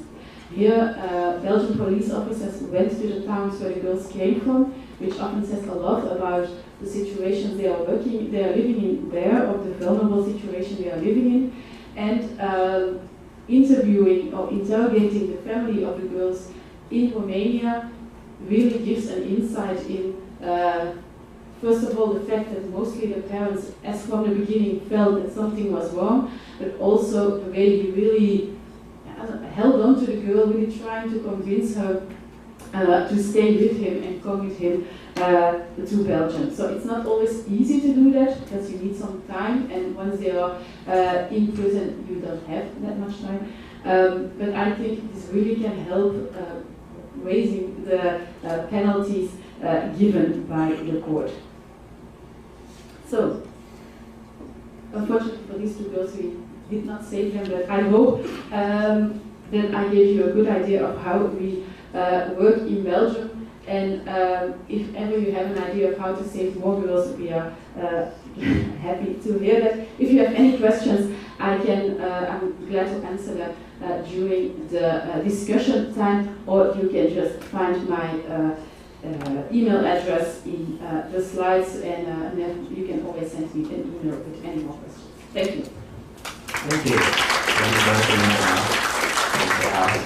Thank you very much. And ladies and gentlemen, we're going to have a short break, and we'll come back later on 3:30, and then we'll go to the last hour about the discussion before we conclude this conference. 我们现在立刻进行中场休息时间。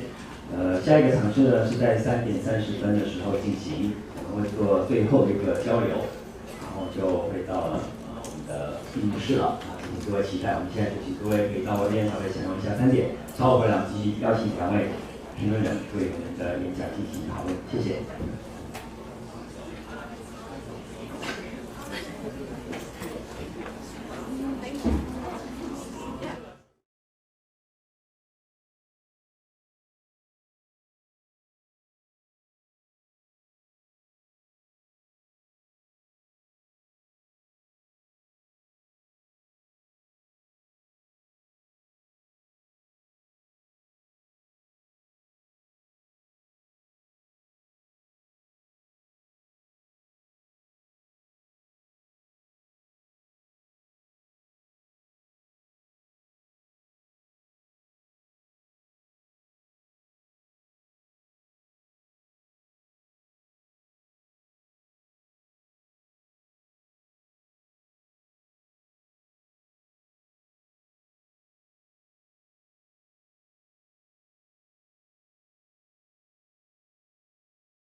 各位女士、各位先生，我们现在进行下一个场次，就邀请两位评论者来为大家做补充跟评论。我们再次的欢迎我们季慧荣主持人为我们主持下面这个环节，有请。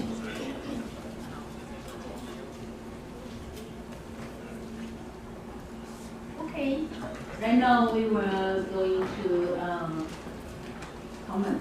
So we have two commenters, and one is from Philippines, Marina, Miss Yvette, yes, Tomeo Coronel, yes, and she is a Deputy Executive Director of the Interagency Council Against Trafficking, IACAT. Also is the Department of Justice. So 50 minutes. And the second, we have Secretary General of the ECPAT. Her name is Chen Yilin, 秘书长哈。So we totally have 30 minutes. After that, then we will open discussion. So right now we invite Chen, Miss. Okay, thanks. Welcome.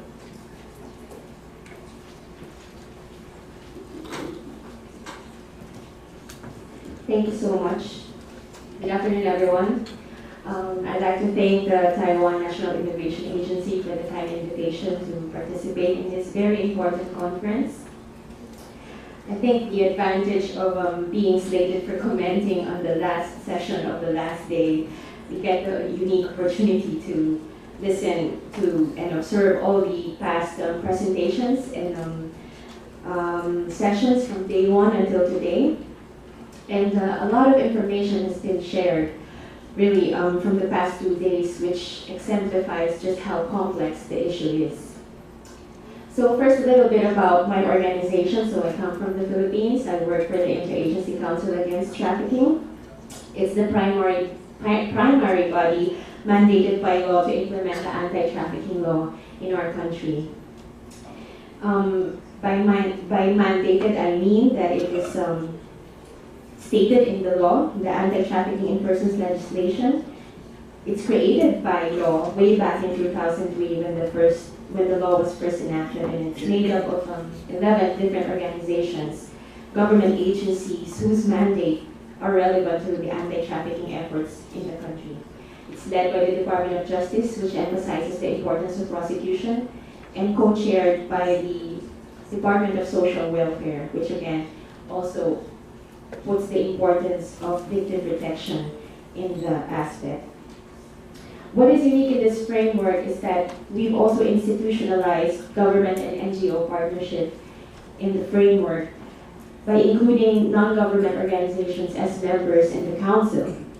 They represent 3 sectors, namely women, children, and overseas Filipino workers. And this framework has certainly worked well for us in the past years because it opened up the process for a lot more stakeholders to participate in acknowledging that this issue, to address this problem, we really cannot act alone or in isolation.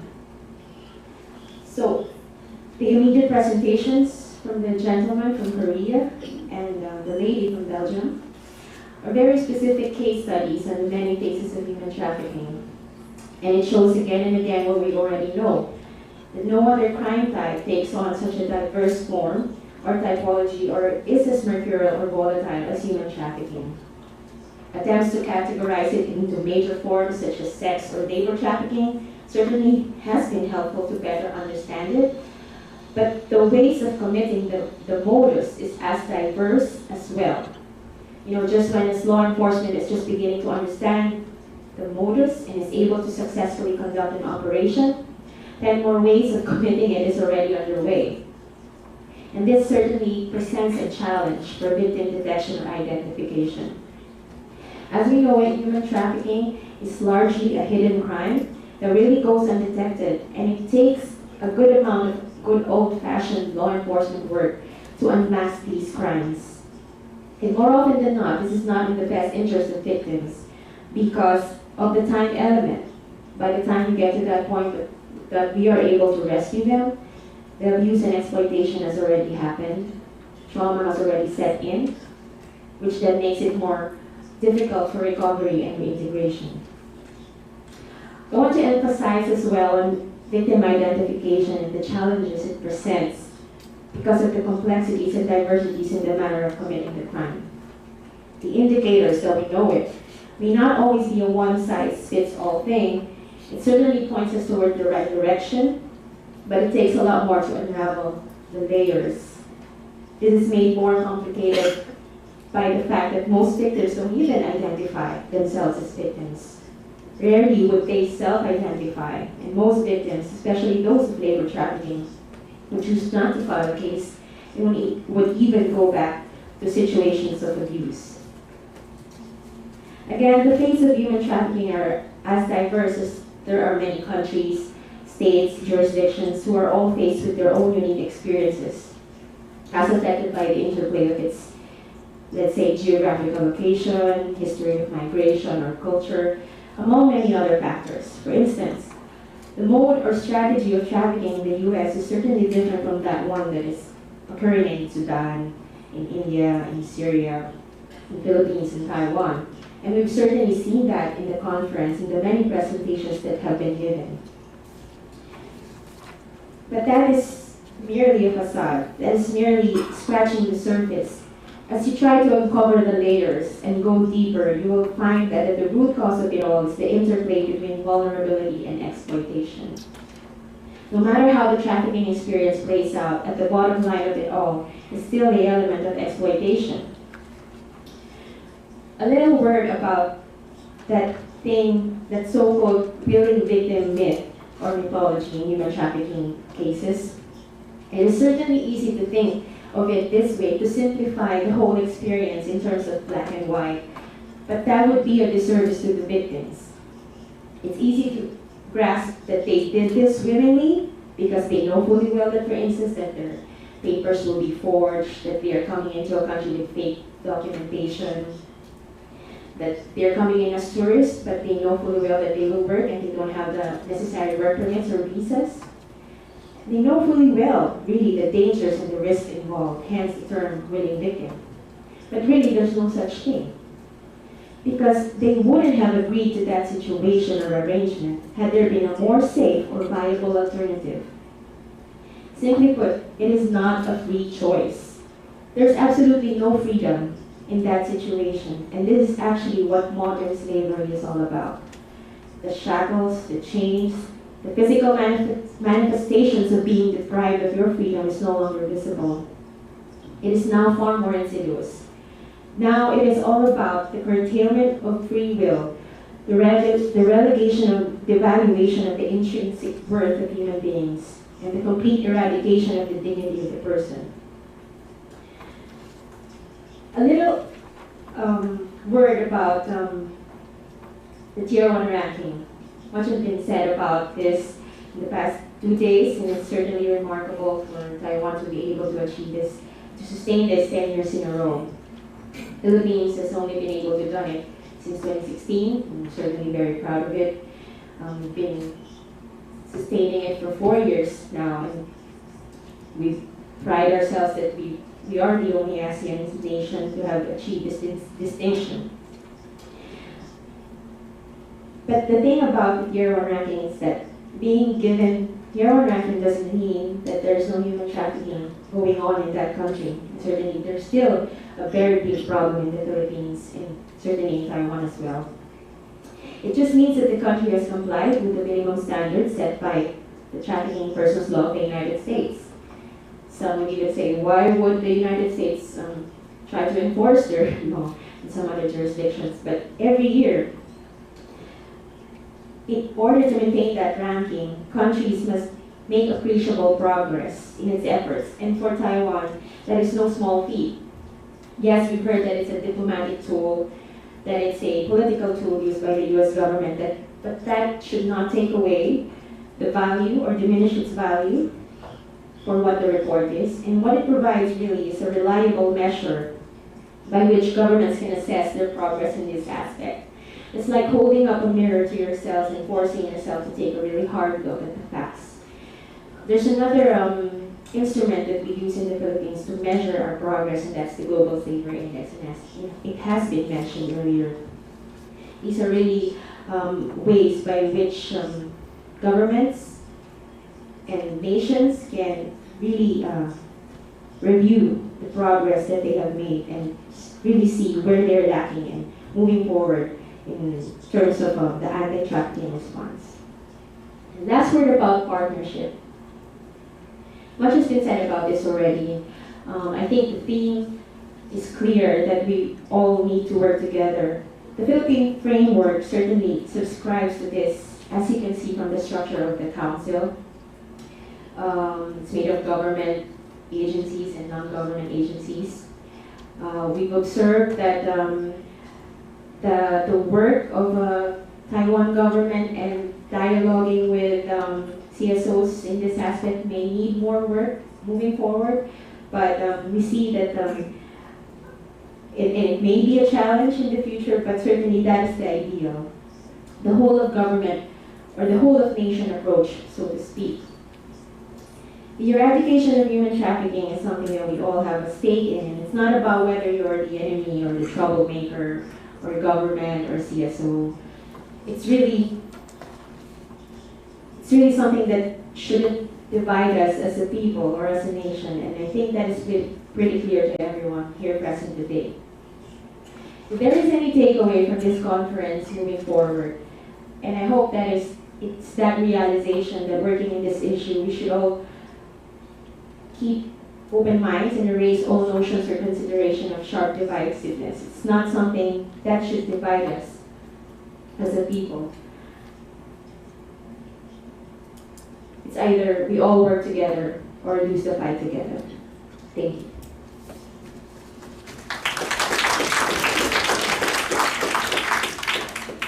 Thank you very much for your comments. And then followed by the next commentator is Mr. Chen Yiling, Secretary General of the ECPA Taiwan. 我们欢迎下一位评论员是台湾展示协会秘书长陈yiling，陈秘书长有请。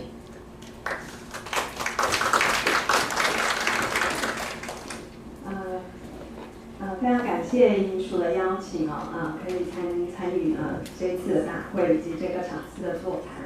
那我是台湾展示协会陈yiling，请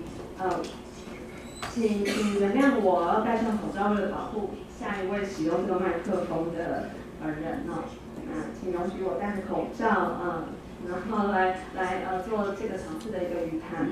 那这个场次我们是谈这个防治人口贩运的策略以及案例那在上一个时段里面，两位主讲人非常精彩的分享像来自韩国的金先生他的这个令人印象深刻的和全面强力的一个调查我想也给台湾在我们现在这个渔工的议题备受关注的时刻也给我们一个非常好的一个参考。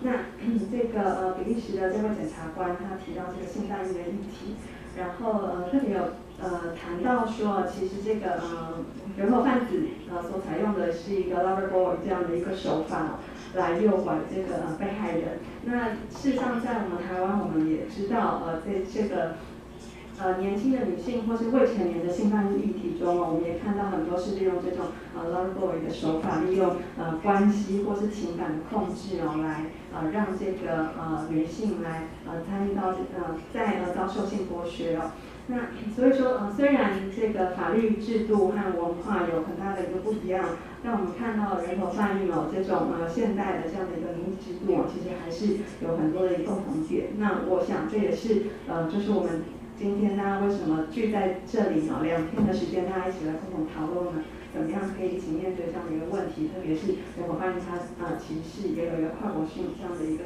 特质。好，那在谈这个防治人口贩运的策略的时候，我们一般会说有4批，所谓的4批，我想大家应该都很清楚就是起诉、保护、预防以及伙伴关系。那我们今天听了这个韩国、比利时的经验，然后菲律宾的这个伙伴的一个看法。那我想从一个民间团体的观点来谈就是我们目前对于台湾在人口贩运防治的工作上在这个4P 上面还有什么样的一个期待？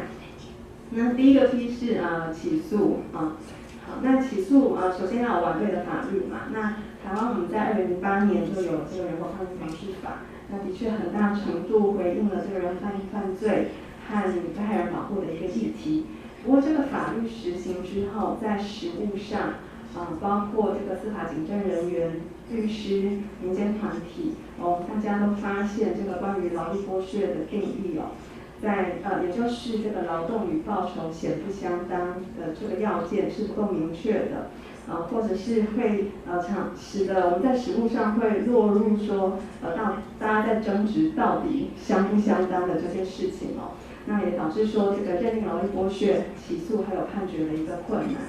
所以近年来在讨论人口贩运防治法修法的时候，我们民间有一个这个人口贩运防治联盟。我们一直在倡议，这个法律上它必须要重新定义劳力剥削。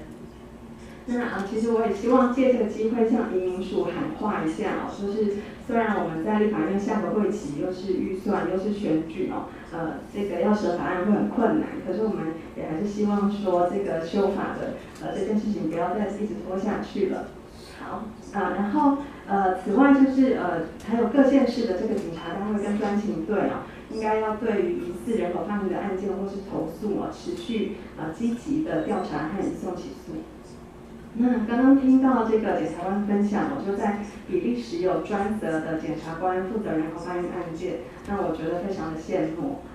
因为在我们民间团体，我们也很希望在台湾可以有专责的检察官来负责人口贩运案件的一个调查。那主要有2个原因，一来是对于这个法律的熟悉度。因为我们人口贩运的这个立法，它是一个我们的人口贩运防治法，它是一个补充性的立法。那还有一些其他相关的法律条文，它是散见在不同的一个法律中那第二个是对于人口贩运犯罪形态的一个熟悉度那因为台湾目前人口贩运的案件并不是那么的多，那有些检察官他可能1年都办不到1案那所以我们会希望说有一位专责的检察官来负责，就是他会对这样的一个类型的案件和这个案件的侦办以及这个法律的使用，他会较为的熟悉。在法院的部分，那当然法官是独立审判，我们都知道。那不过我们也还是希望说能对人口贩运罪，能对人口贩运的犯罪处以适当的处罚适当严厉的处罚。好，那很高兴我们现在看到说司法院他们有一个刑事案件量刑审酌事项参考手册。那其中针对人口贩运防治法第31条、32条有这个量刑因子的一个参考的一个指标。那但是和检察官一样就是这个法官他对于人口贩运犯罪形态的是不是有这个足够的了解？那另外就包括刚刚前面提到的这个法律上劳力剥削定义的一个不清都可能影响这个法官会不会判刑，然后他这个判刑的一个轻重的一个议题。那我们台湾现在也很严峻的一个劳力剥削的议题是这个外籍的远洋渔工的议题。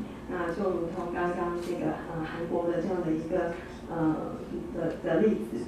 那其实像包括刚刚提到的，就是说没有这个船员名单和合约或者是工资不足超时工作工作可能10几个小时以上，然后还有这个生活环境不佳。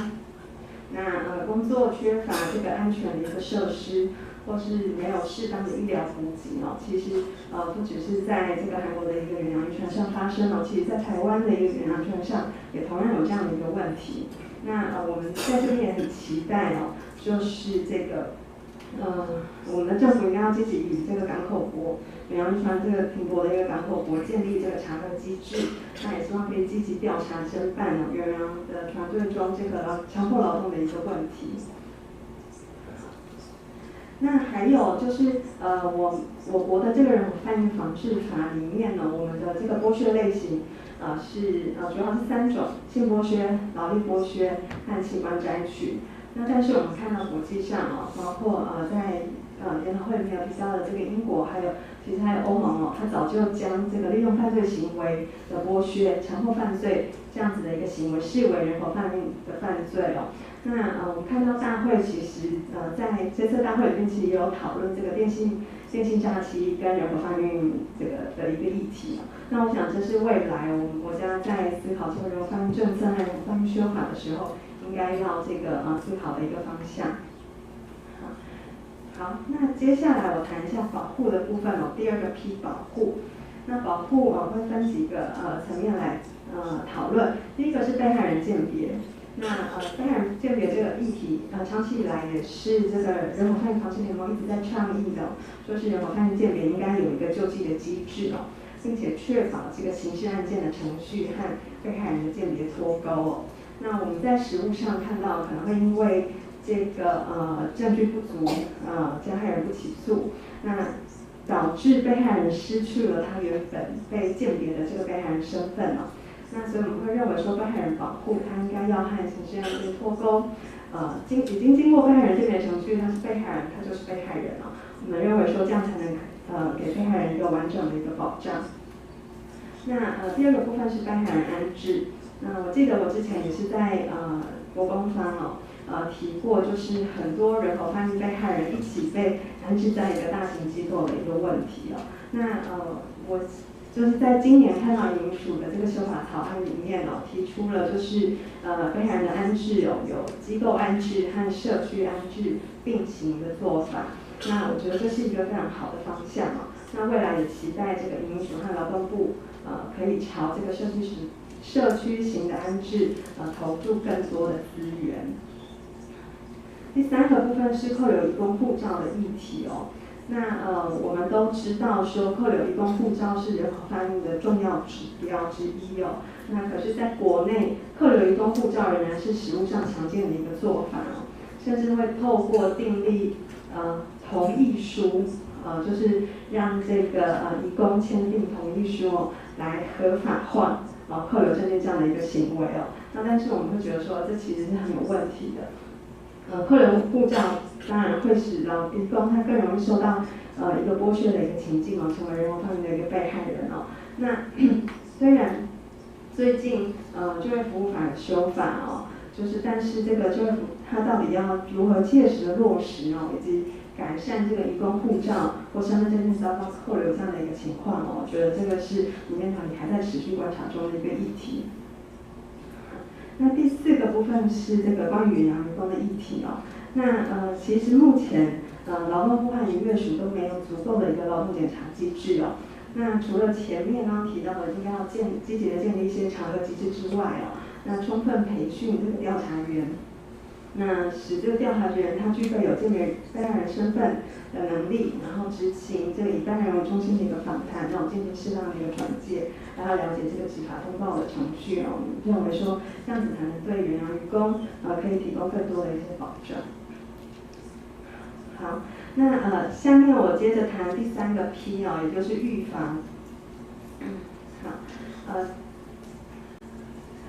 那预防的话，我想毋庸置疑第一个一定就是一个全面的意识提升那我们看到就是其实在中央还或者是说在地方各县市政府其实大家都非常有活力也很有创意的进行各种教育宣导的一个活动那不过偶尔会看到说就是有的时候偶尔会看到有一些比较是口号式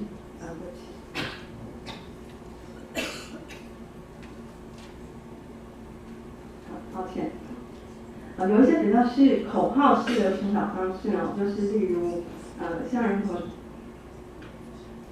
贩运说不或者是说预防人口贩运人人有责，就这样子比较口号式的一个宣导的方式。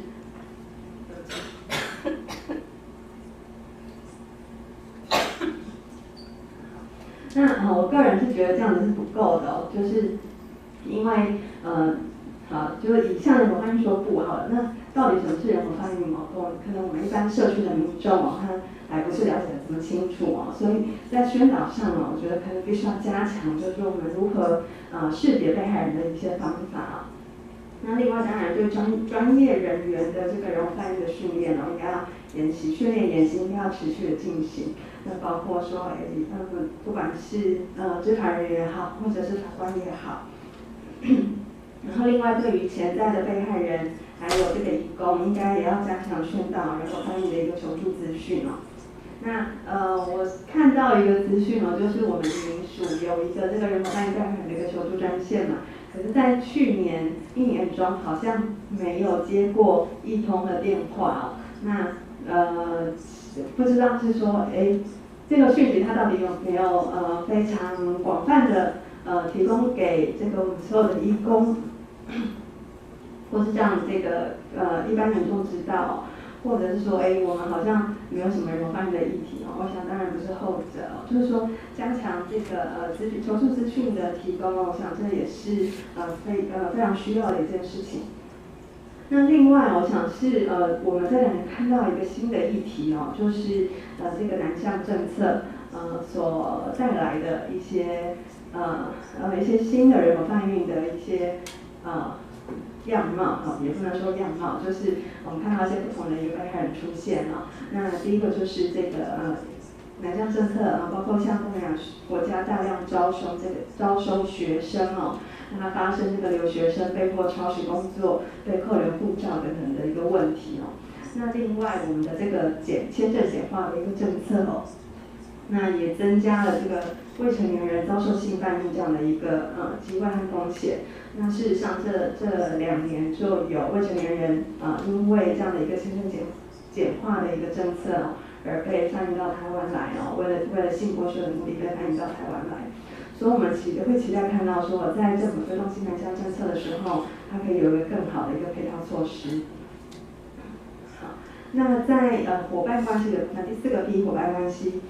那这边我只想要非常比较简短但是也是特别强调希望这个劳动部和渔业署在处理渔工议题的时候可以纳入我们更多民间的一个伙伴。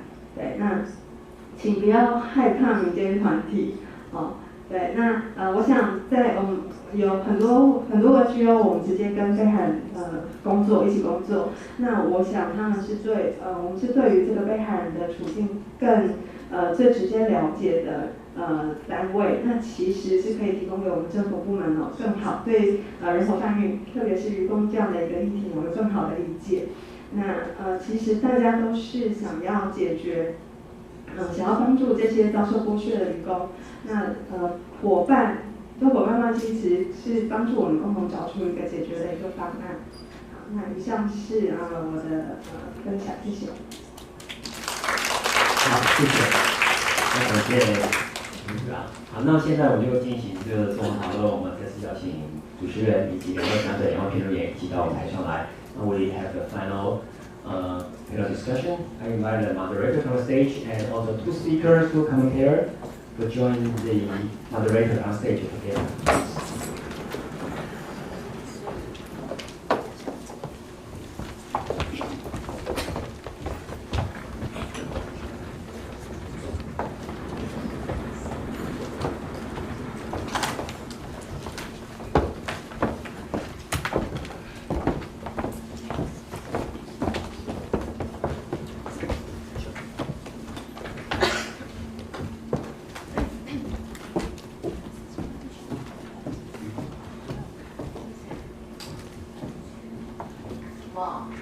We will go to the discussion section.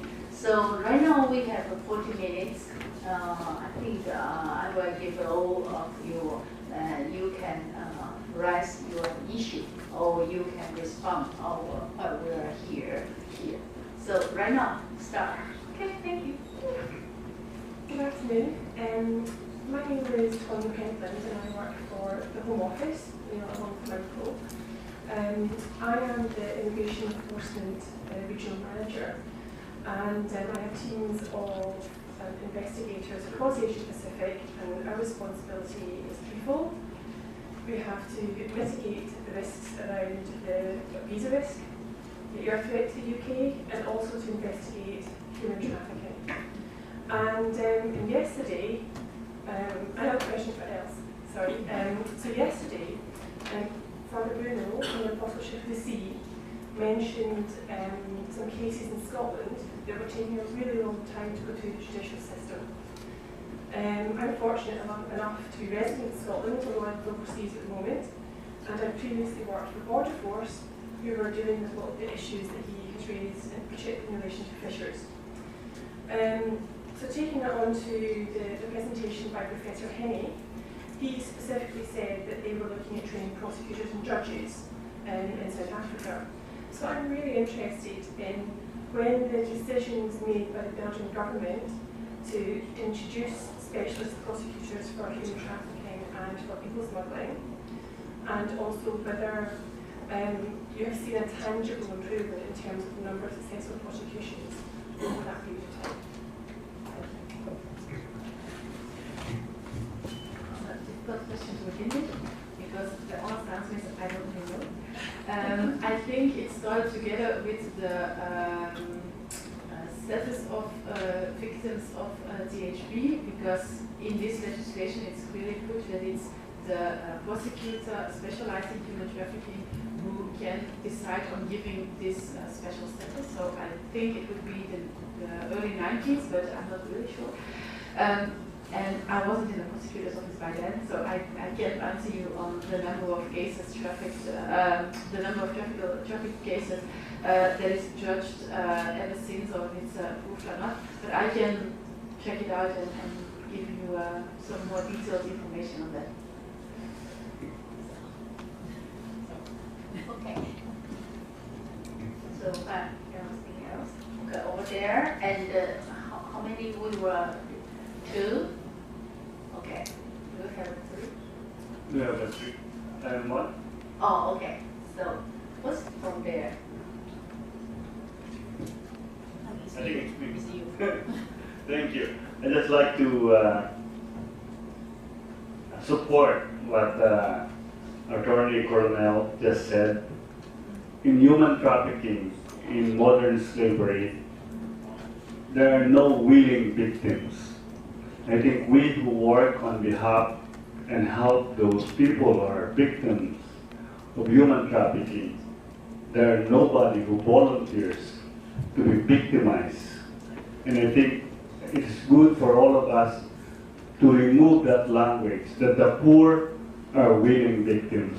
The reality is they have no choice. I don't think anyone in this room is willing to be poor. And so poverty is a curse, it's a sin, it's a death sentence, and that's why people grab into it. And so I think what she said is very important, because I heard that in the last 3 days, willing victims, willing victims. We victimize them twice. When they come to us and we say, you agree with it? No, nobody agreed with it. Everybody was pushed to the wall, and that's why it happens to them. But nobody is willing. This is not a yes, but they're pushed to say yes because of poverty and injustice, maybe sometimes war and other situations. Thank you. Yes.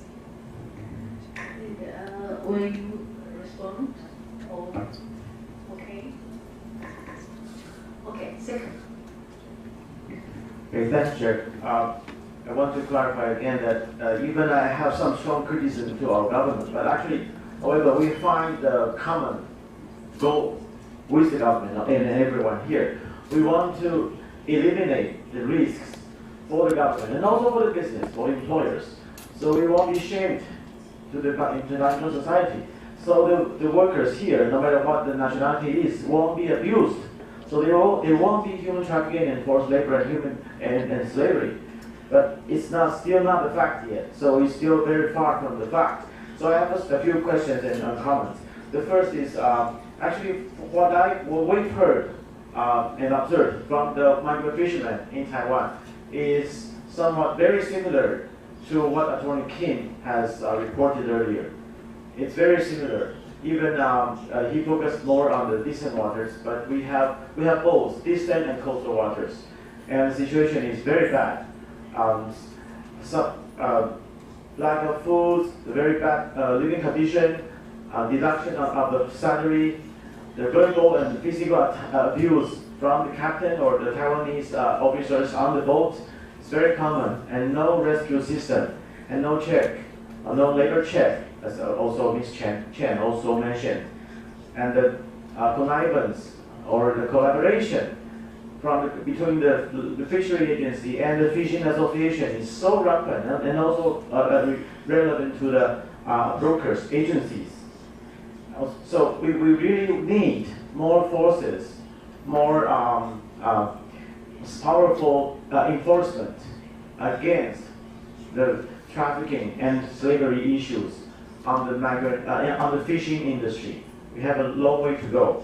And then secondly, I think that there is one major problem on the prosecution on the human trafficking cases.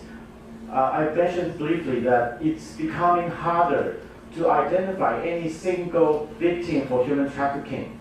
The reason is usually the lack of evidence.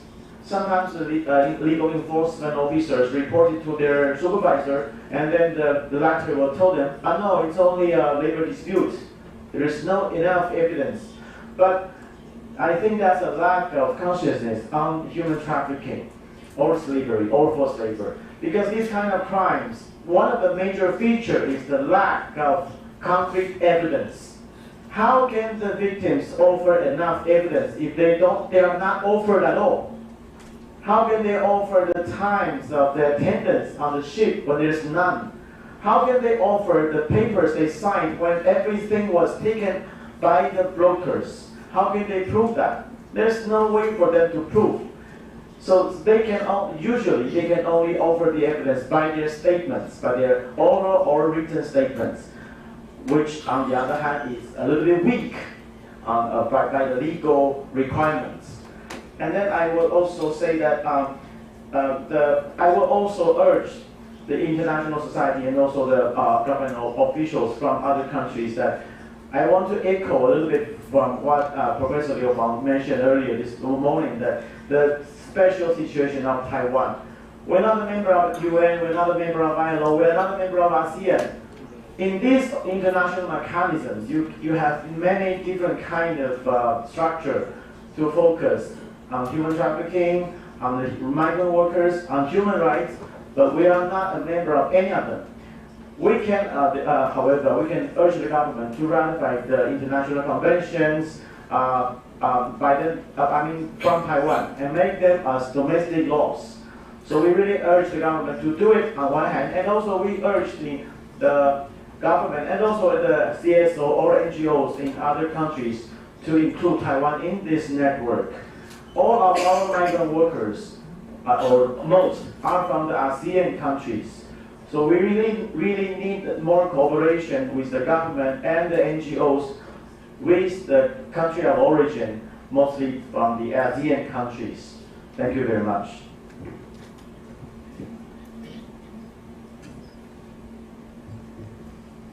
Thank you, Inda. Very good echo and suggestions.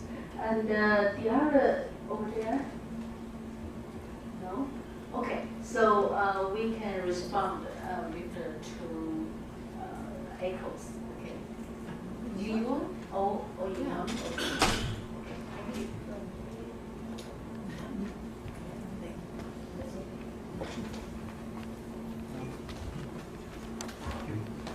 Thank you for the comments, Lena. Since we have like a lot of common problems in fishing industry, and I think there's a lot we can do to address this issue together. And about the first comment, it reminded me of the role of the union of the Korean fishers.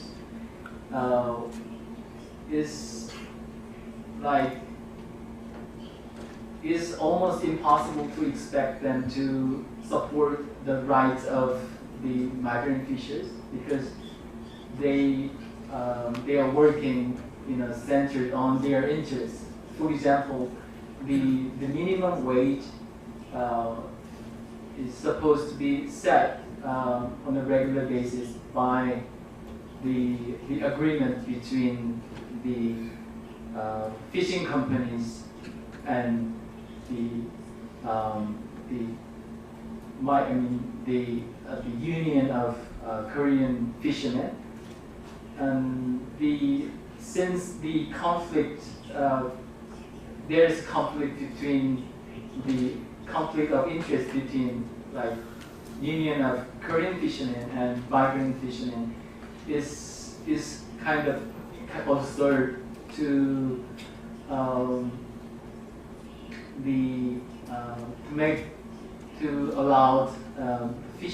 union of Korean fishermen to make the minimum wage for the migrant fishermen who do not have any representation in the union of Korean fishermen. So the situation is pretty much the same. And as for the second comment, the threshold to establish the human trafficking to indict traffickers, it should be different from the standard or threshold to identify the victim. Even though we do not have enough evidence to establish the human trafficking, we have to identify the victims of human trafficking and provide the proper protection to them. So how about identifying the victims? I totally agree with what has been said in the sense that it's very difficult to identify the victims. Surely the victims would think they are not a victim. As was the case in the case I discussed, when we interviewed the girls, they said that they had no education and that in Romania they could work in a bar for 400 euros a month. In Belgium, having one client, it costed the client 200 euros to spend 1 hour with the girl. Even if she has to give half of it, or 3/4 of it to the perpetrator, to the trafficker, she still earns more money than in Romania, which makes it very, very difficult to explain to her that she is a victim, but it's not because she doesn't feel like a victim, that we will not try to help her and we will not prosecute the traffickers. But that makes it very difficult. Surely when the trafficker is her boyfriend, or she thinks it's her boyfriend, then if you have no other evidence, it's normal that they have contacts. It's normal that he's coming to her workplace. So it makes it really difficult, but I agree with what has been said, that it's not because we cannot prosecute the traffickers that we should not try to help the victims, and that we always try to bring them into contact with the NGOs in Belgium, Pajoke for Antwerp, and maybe in a few months or in a year she's ready to talk about it, and if then she wants to make a declaration, we can still try to bring the case before court and try to collect evidence by then. So. Would you like to? So I'd like to comment from the observations made by Mr. Brennan. So first about the difficulties in the differences in the way that jurisdictions would look at trafficking. Sometimes they would just interpret it as labor violations, contract violations.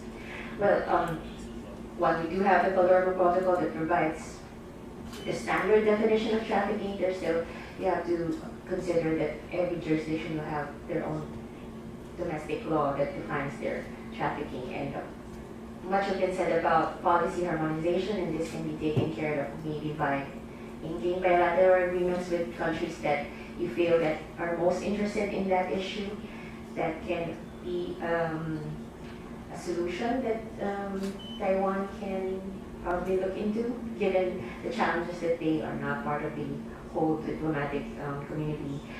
And then another comment about the difficulty in prosecuting cases. So in the Philippines, we've tried to implement this capacity building of the different stakeholders, so from law enforcement to prosecutors and judges. So we began with training them separately on how to investigate and how to prosecute and how to adjudicate. And then taking it a step further, we've only begun doing trainings that they're all put together in one training so that they can better understand what they need from law enforcement. Sometimes affidavits are lacking the necessary elements in order to make it a trafficking case. So immediately the prosecutor will say that to the law enforcement that you lack this. So there's already that cohesion going on between all these players so that moving along, we can get a good conviction. So that is something that we can also be a possible solution, conducting multidisciplinary trainings for all stakeholders, for all actors that are necessary in the whole justice system until the trafficker is put behind bars.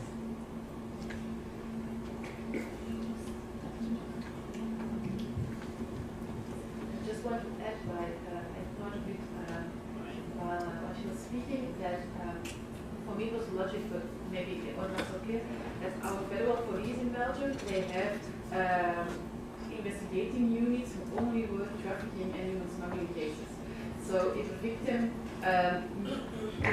makes a declaration to an NGO, the NGO, or comes forward to an NGO, the NGO will automatically contact the federal police, who can then take a statement from the victim. If the first police report, whatever it is a declaration of a victim or a witness or someone who is really worried about a possible victim, goes to local police, they will address the first police report.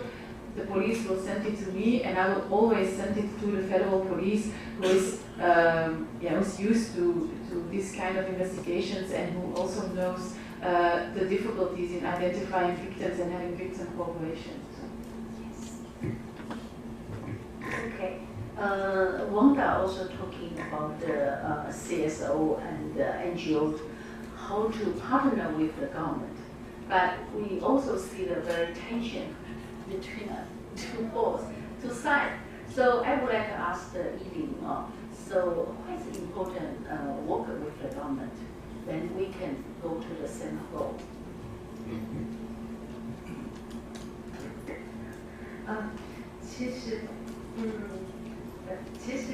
NGO 跟政府就是我想我们对于在人口贩运这样的一个案件中，我想大家其实都有一个共同的目标。那这个共同目标只是我们可能采取的路径，或者是看到的现象，看到的一个状况可能不一样，所以就会造成说，大家可能是在一个不同的阶段或者不同的期待上面。那可是我想，就是从这个人口贩运防治的工作，从在我们还没有人口贩运防治法之前开始谈一下就是其实就我的印象中，其实人口贩运防治法其实也是民间团体是想办法去催生出来的。就像在20、30年前的儿童及少年性交易防治条例，现在叫儿童及少年性剥削防治条例当时也是民间团体走在前面，在什么保护的法律都没有的情况下去做出了一个儿少性交易防治条例那在2008年，我们又争取嘛，我们又去 push 出这样的一个人口贩运防治法那在这个过程里面我想其实这中间跟政府单位有非常多的一个讨论。那我想我们 NGO 的一个角色，其实我们有机会真的是在第一线接触到这样的一个被害人，我们看见被害人的一个处境。那我们反映这样的一个处境给政府所以说其实 NGO 是走的，NGO 相对来说我们是我们跑得比较急，然后我们对于这个看到被害人的处境，我们其实也非常急迫的想要来协助他们解决这样的一个问题哦，那解决这样的一个侵害的一个根源哦。那所以我觉得这样的一个紧张的一个关系哦，或者冲突的一个关系，其实是来自于大家在一个不同的阶段。那可是我觉得只要想着说，其实我们大家的方向或我们大家的目标是一致的。那我想，我想其实大家可以创造出更多的一个合作的机会哦。那不过就是站在一个民间团体的立场哦，我们还是会希望说，其实政府应该要更积极的来面对人口贩运这样的一个议题哦。虽然说我们现在人口贩运防治法有一个比较完善的一个法律保障哦，但是事实上我们也知道说，其实我们还有一些不同形态的这样的一个人口贩运，或者是不同形态的一个劳力剥削哦，是目前我们的在法律上或是在实务执行上面还没有办法去照顾到的一个部分哦。那我想这是未来不管是渔业署也好，劳动部也好，应该要再更积极朝向这方向来努力。谢谢。So, do we have another issue, or we want to raise some response? No. Anything else?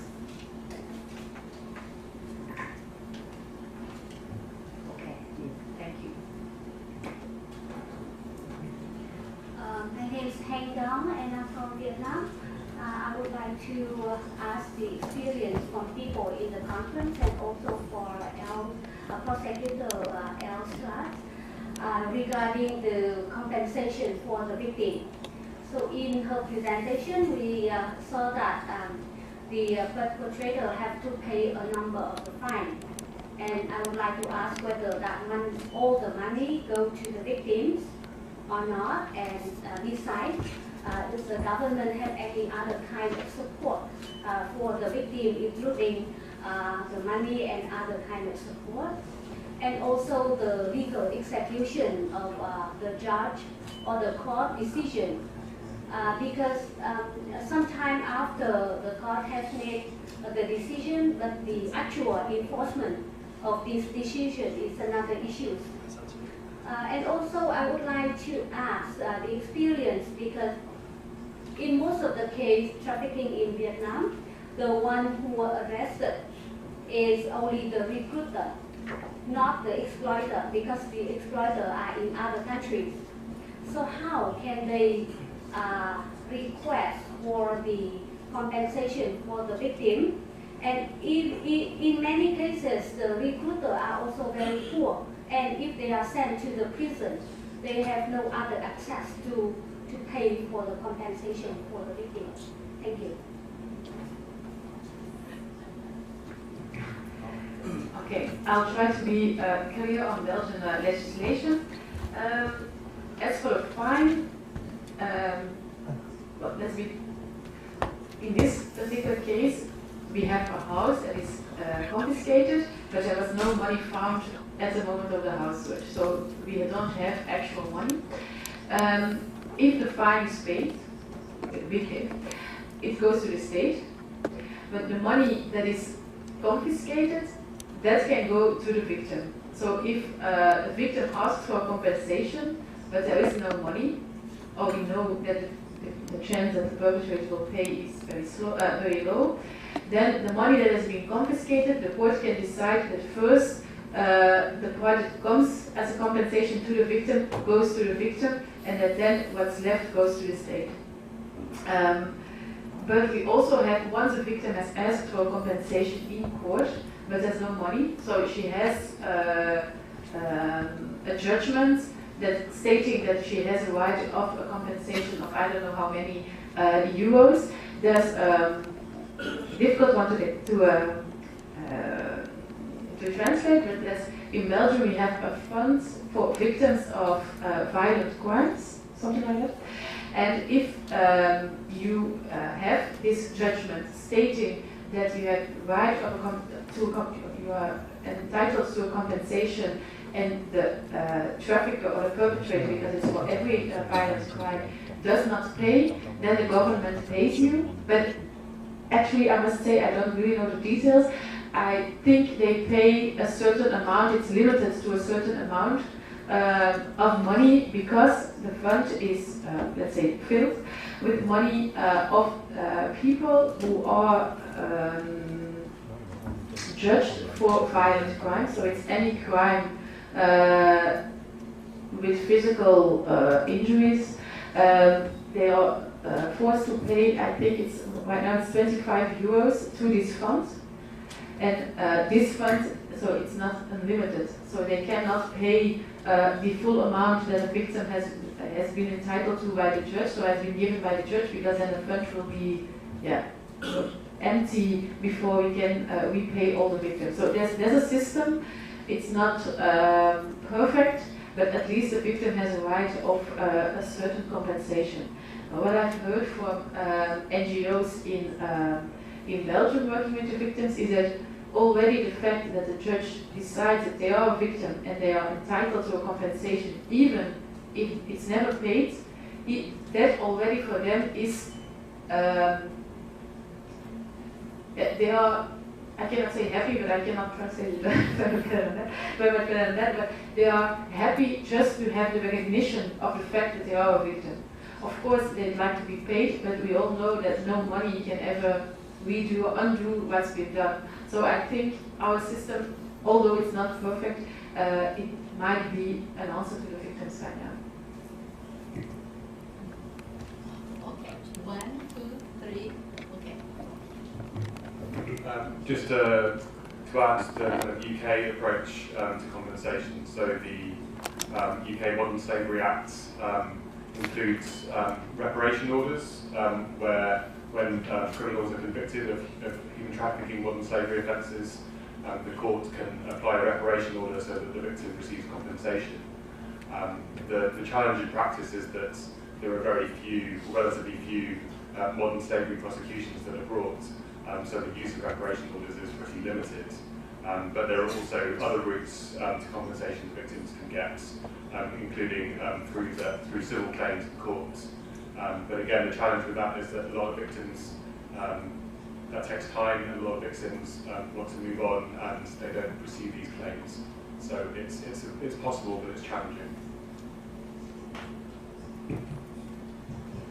Kim, when you started your presentation, you mentioned an episode that happened with the Korean fishing vessel in the water of New Zealand. And since we are searching also for some solution, I know that after the things that happened in New Zealand change is law regarding fishing vessel and everything, that within a number of years, foreign fishing vessel that would have applied the national New Zealand law. Do you know if this has brought some changes or not?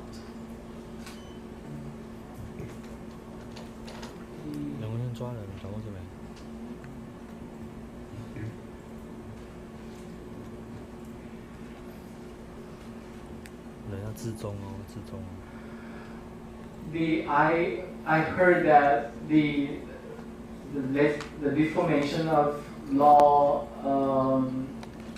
the civil societies and politicians, they were working on the reformation of relevant law, and what's the foreign the fishing vessel should change their nationality into New Zealand before they operate in New Zealand water. But I do not have updated the information, but the last time I have is that this bill is still pending in the legislative body.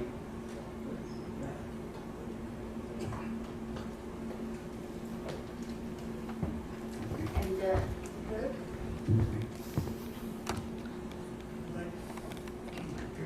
I would like to share one story of human trafficking in Taiwan. I've been in this work now for more than 20 years here in Taiwan, and I have one success story. Melody arrived in Taiwan as a caregiver. On the second day of her arrival, she was in a casa for prostitution in Miaoli. After 3 months in the casa, she was able to escape, connected to me via Saudi Arabia through Facebook. And for the next 11 months, she was with the Good Shepherd sisters in a human trafficking shelter. Melody is a mother of 2. She came to Taiwan to work as a caregiver. She ended up as a prostitute for 3 months. The case dragged on for a year, and for that 1 year, she was not able to support her 2 children. So we tried our best to send out money to the Philippines so that she can get help her 2 young children.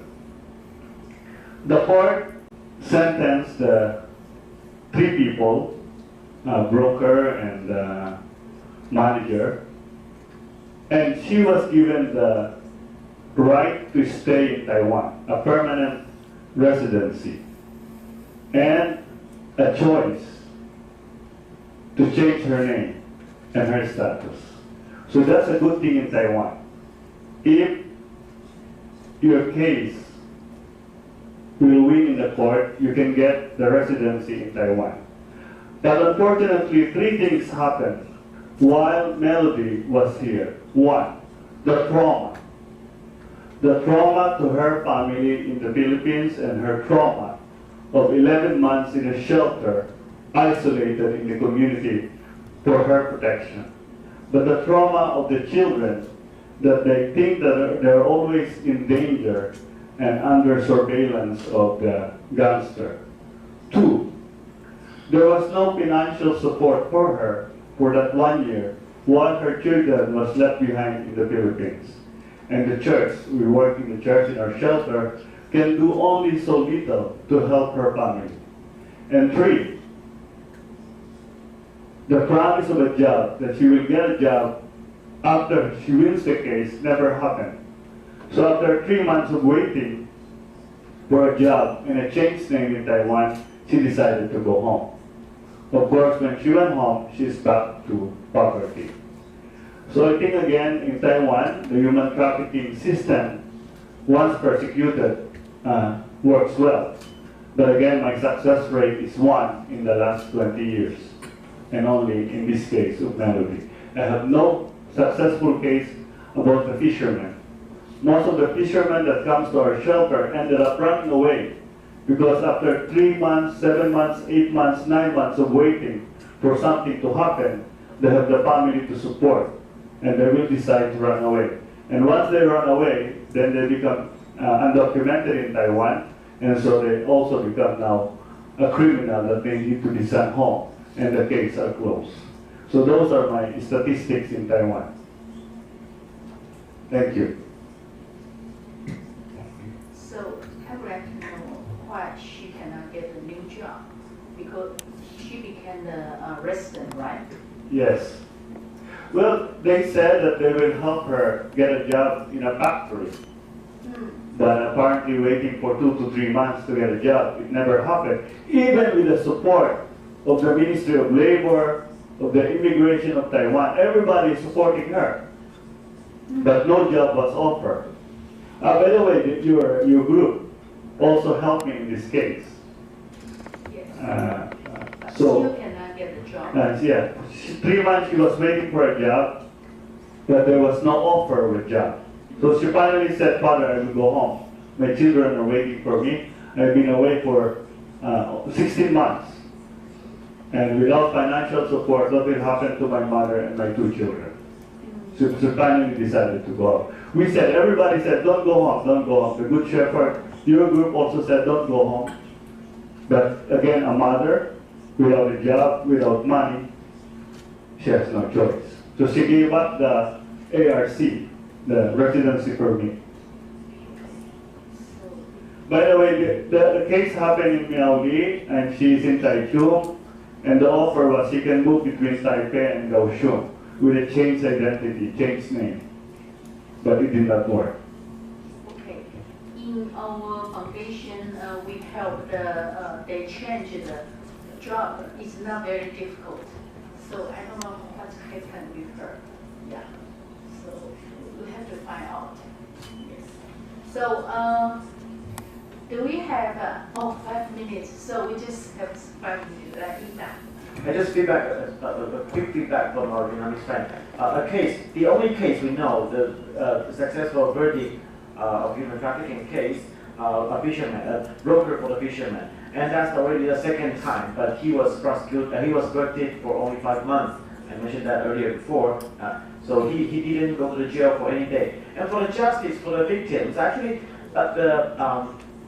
the final solution, the decision from the court, already clarified and admitted that there's a list of victims, around 8 of this single case, and each of them there is an amount of illegally collected money, but the judge didn't ask any single dollar from the abusers, from the broker to pay. So after the case, the victims didn't get anything. Yeah, so 1 year later, now we are trying to file another civil case for them. But the lawyer already said that because it's already a little bit long, so if it's over 5 years, maybe they cannot claim anymore. So that's a loophole and very sad point of even the only successful case. Even the lawyer was surprised why the judge didn't ask money from that person. In the decision from the court, it says that broker said he was jobless, so he doesn't have any salary. But actually, we know he is a broker until now. So the judge seems just believe his excuse. Thanks. Oh, okay. Over there. Thank you. Okay. My question is to Els, please. I've been struggling to understand why the government of Belgium promotes prostitution, knowing that it's creating an enabling environment for trafficking, and it actually profits from it because I'm sure they pay taxes as sex workers, and at the same time they are prosecuting those that go through that also help them to create that enabling environment. So what moral justification, what moral right does the government of Belgium have in claiming taxes from sex workers, creating an enabling environment for sex workers, and at the same time prosecuting even the sex workers themselves? Because even though you say, yeah, they aided and abetted in prostitution, some of the wives or girlfriends they supported, I mean, they do that out of fear. Everybody knows that they're under threat. Even victims of domestic violence, a lot of times they try to protect the people that are meting out the violence on them. How much more a trafficked victim? So how do we balance? I've just been trying to wrap my head around it. How can the government benefit from prostitution, creating an enabling environment for trafficking, and at the same time seem to be fighting those, working with them to foster that environment? Thank you. Okay. The legal situation in Belgium is a bit unclear, let's say, because prostitution is legal, but unlike, for instance, in Holland, it's not a recognized job. So, like in Holland, if you are working as a sex worker, you have to register in some office to get some kind of a license to do this work. In Belgium, the only thing that is not penalized is the fact that you are a sex worker. But making,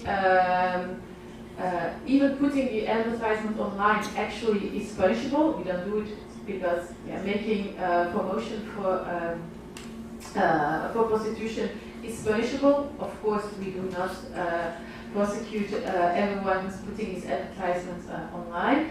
So, in fact, the girls working as a sex worker in Belgium, as it is not a recognized job, they do not pay any taxes, which is also, well, I don't know what's the best system, because the system in Holland makes it possible for the girls, okay, they have to pay taxes, but meanwhile they get some rights of it. They are entitled to healthcare, they are entitled to all these things that in Belgium, although you don't pay taxes, you are entitled to nothing at all. If you are sick, you cannot work anymore, and you don't have a right to any compensation by the government. So I don't really know what the best answer is.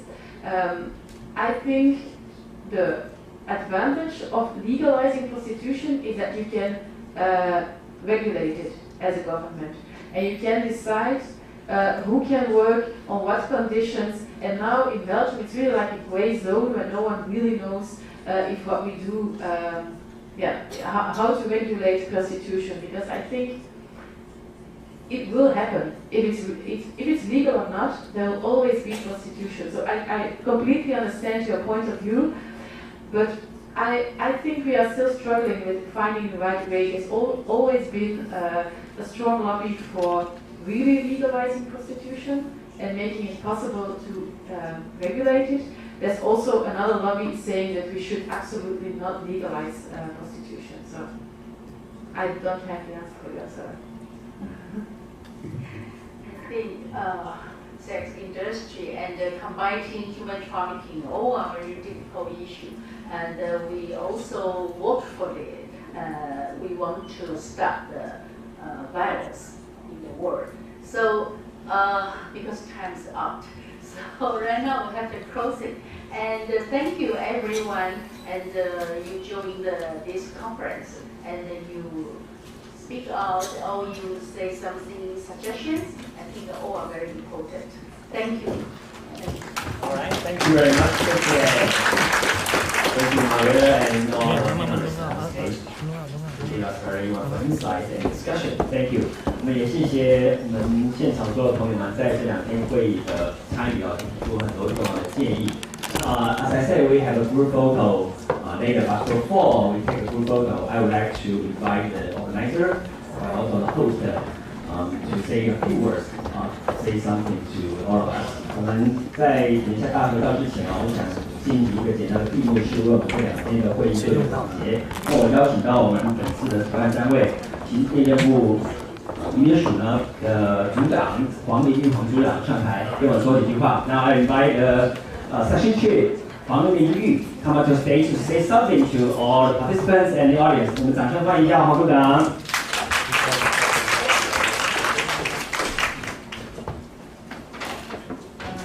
仅代表内政部移民署，首先要感谢今天所有与会的贵宾，包括我们立法院有美女有委员这2天，还有来自世界各国非常多的专家学者，我们 NGO 的伙伴，还有我们的政府部门的成员，让我们一起参与了这2天4个专题的深度的研讨。相信大家呢收获都很多，感触也很深。我们听到了许多人分享，包括来自越南、菲律宾、南非、韩国、澳洲、比利时目前人口贩运的一些现况，也学到了许多跨区、跨国境一些合作机制和成功的案例。我们也听到了美国、英国在企业方面新的立法跟规范。我们也见到了民爱会在非洲各地所进行的一些专案计划，协助人们脱贫。我相信呢，这些都会成为政府部门日后制定政策以及修订法规重要的参据。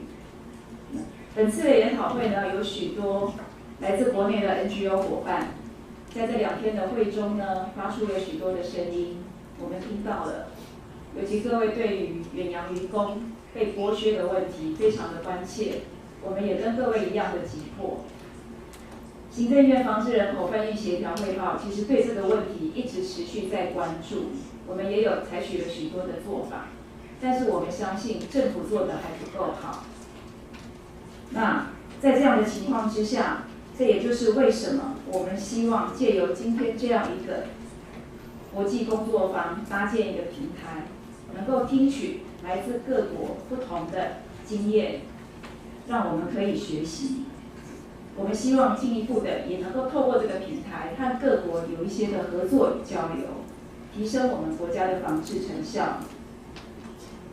同时呢，我们也期盼在座各位的国际友人、政府部门、企业部门、NGO， 甚至我们所有的市民都应该携手合作，因为人权保障是每一个人的责任，光靠政府的能力是不够的。最后，我想表达的是，台湾身为国际成员的一份子，其实我们希望能够贡献我们非常微小的心力，和国际社会所有的成员一同努力，携手合作，共同打击犯罪。今天除了所有与会的人员呢，还有我们网络上跟我们一同参与2天会议的网友们，我想我再次的表达我们的感谢。那我们希望这样的大会能够带给各位非常多的回响与收获。那我们也期盼大家明年再见，谢谢。好，谢谢黄队长。好，那我们在这边呢，就这2天会就暂时画下一个句点了。那最后呢，我们要提醒2件事情，然后我们再拍大合照。第一个是我们在报告处有提供一些问卷，那么我们台湾的朋友啊，应该有可以拿问卷，希望你给我们填写一下，让我们作为下次再举办的一些参考和改进的方向。谢谢大家。那么如果在离开的时候呢，您的识别证。您可以把里面的名字抽出来当个纪念，那个塑胶套跟吊绳可以还给我们大会处，我们响应绿色会展，保护我们地球，好不好？好，那么现在呢，我们就欢迎我们的贵宾们一起到台上来，来宾们也可以到台上来，我们第一个大合照。Now we would like to take a photo on stage, invite the honorable guests, the speakers, moderator, everybody together to come on the stage, and also the participants can also join in this picture together. If they make it a big family photo, okay? Please， 好，请各位呢现在到我们舞台前方来，在可以拍出比较好的照片，就是大家在舞台上方先以舞台上方为主。On the stage first， 如果我们人太多的话，我们再到地毯的地方来，好不好 ？Right， 听众间 ，please， 听众间 ，Welcome，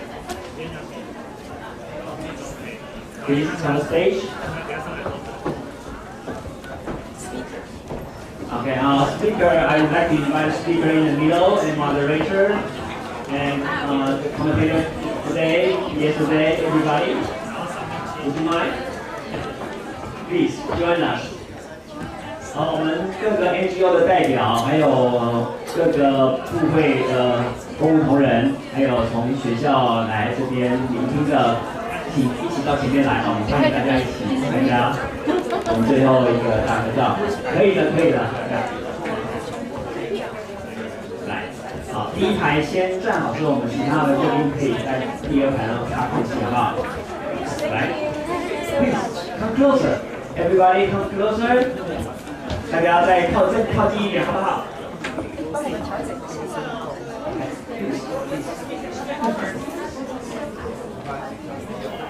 第一排够了，还有空位。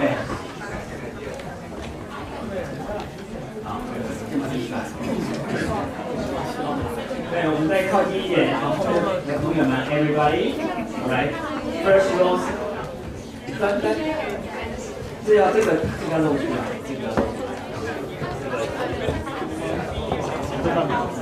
这边可以再靠近一点吗？这边可以靠近一点，我们可以在2排、3排交错进行，我一个人来 ，OK。Alright, international guest speaker, please come forward, please. Come closer. Alright, just make sure your face, that the camera can see your face, and you can also see the camera lens.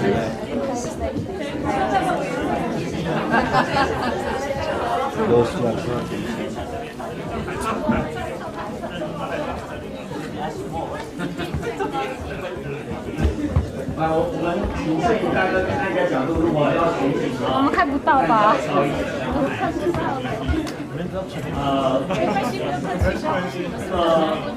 这边其实也还可以的，如果到这边一般就拍不到那么有意义了。Good, OK。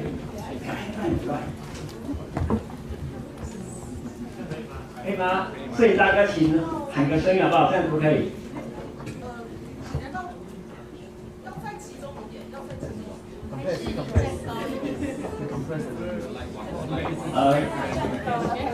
摄影大哥还有拍照的朋友可以往后站，就是前面比较 OK 远一点那个，鱼眼镜头或者广角比较高。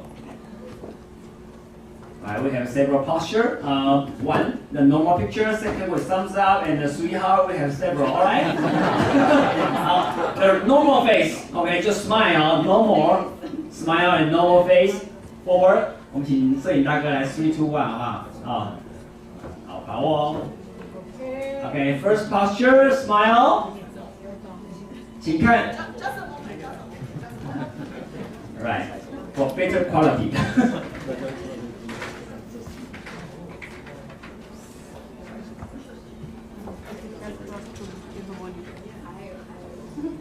Alright, this must be great.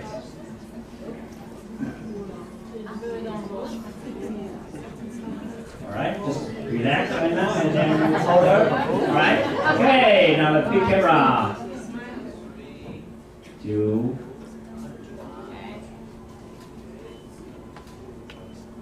We have it? 可以吗？ Okay, second posture.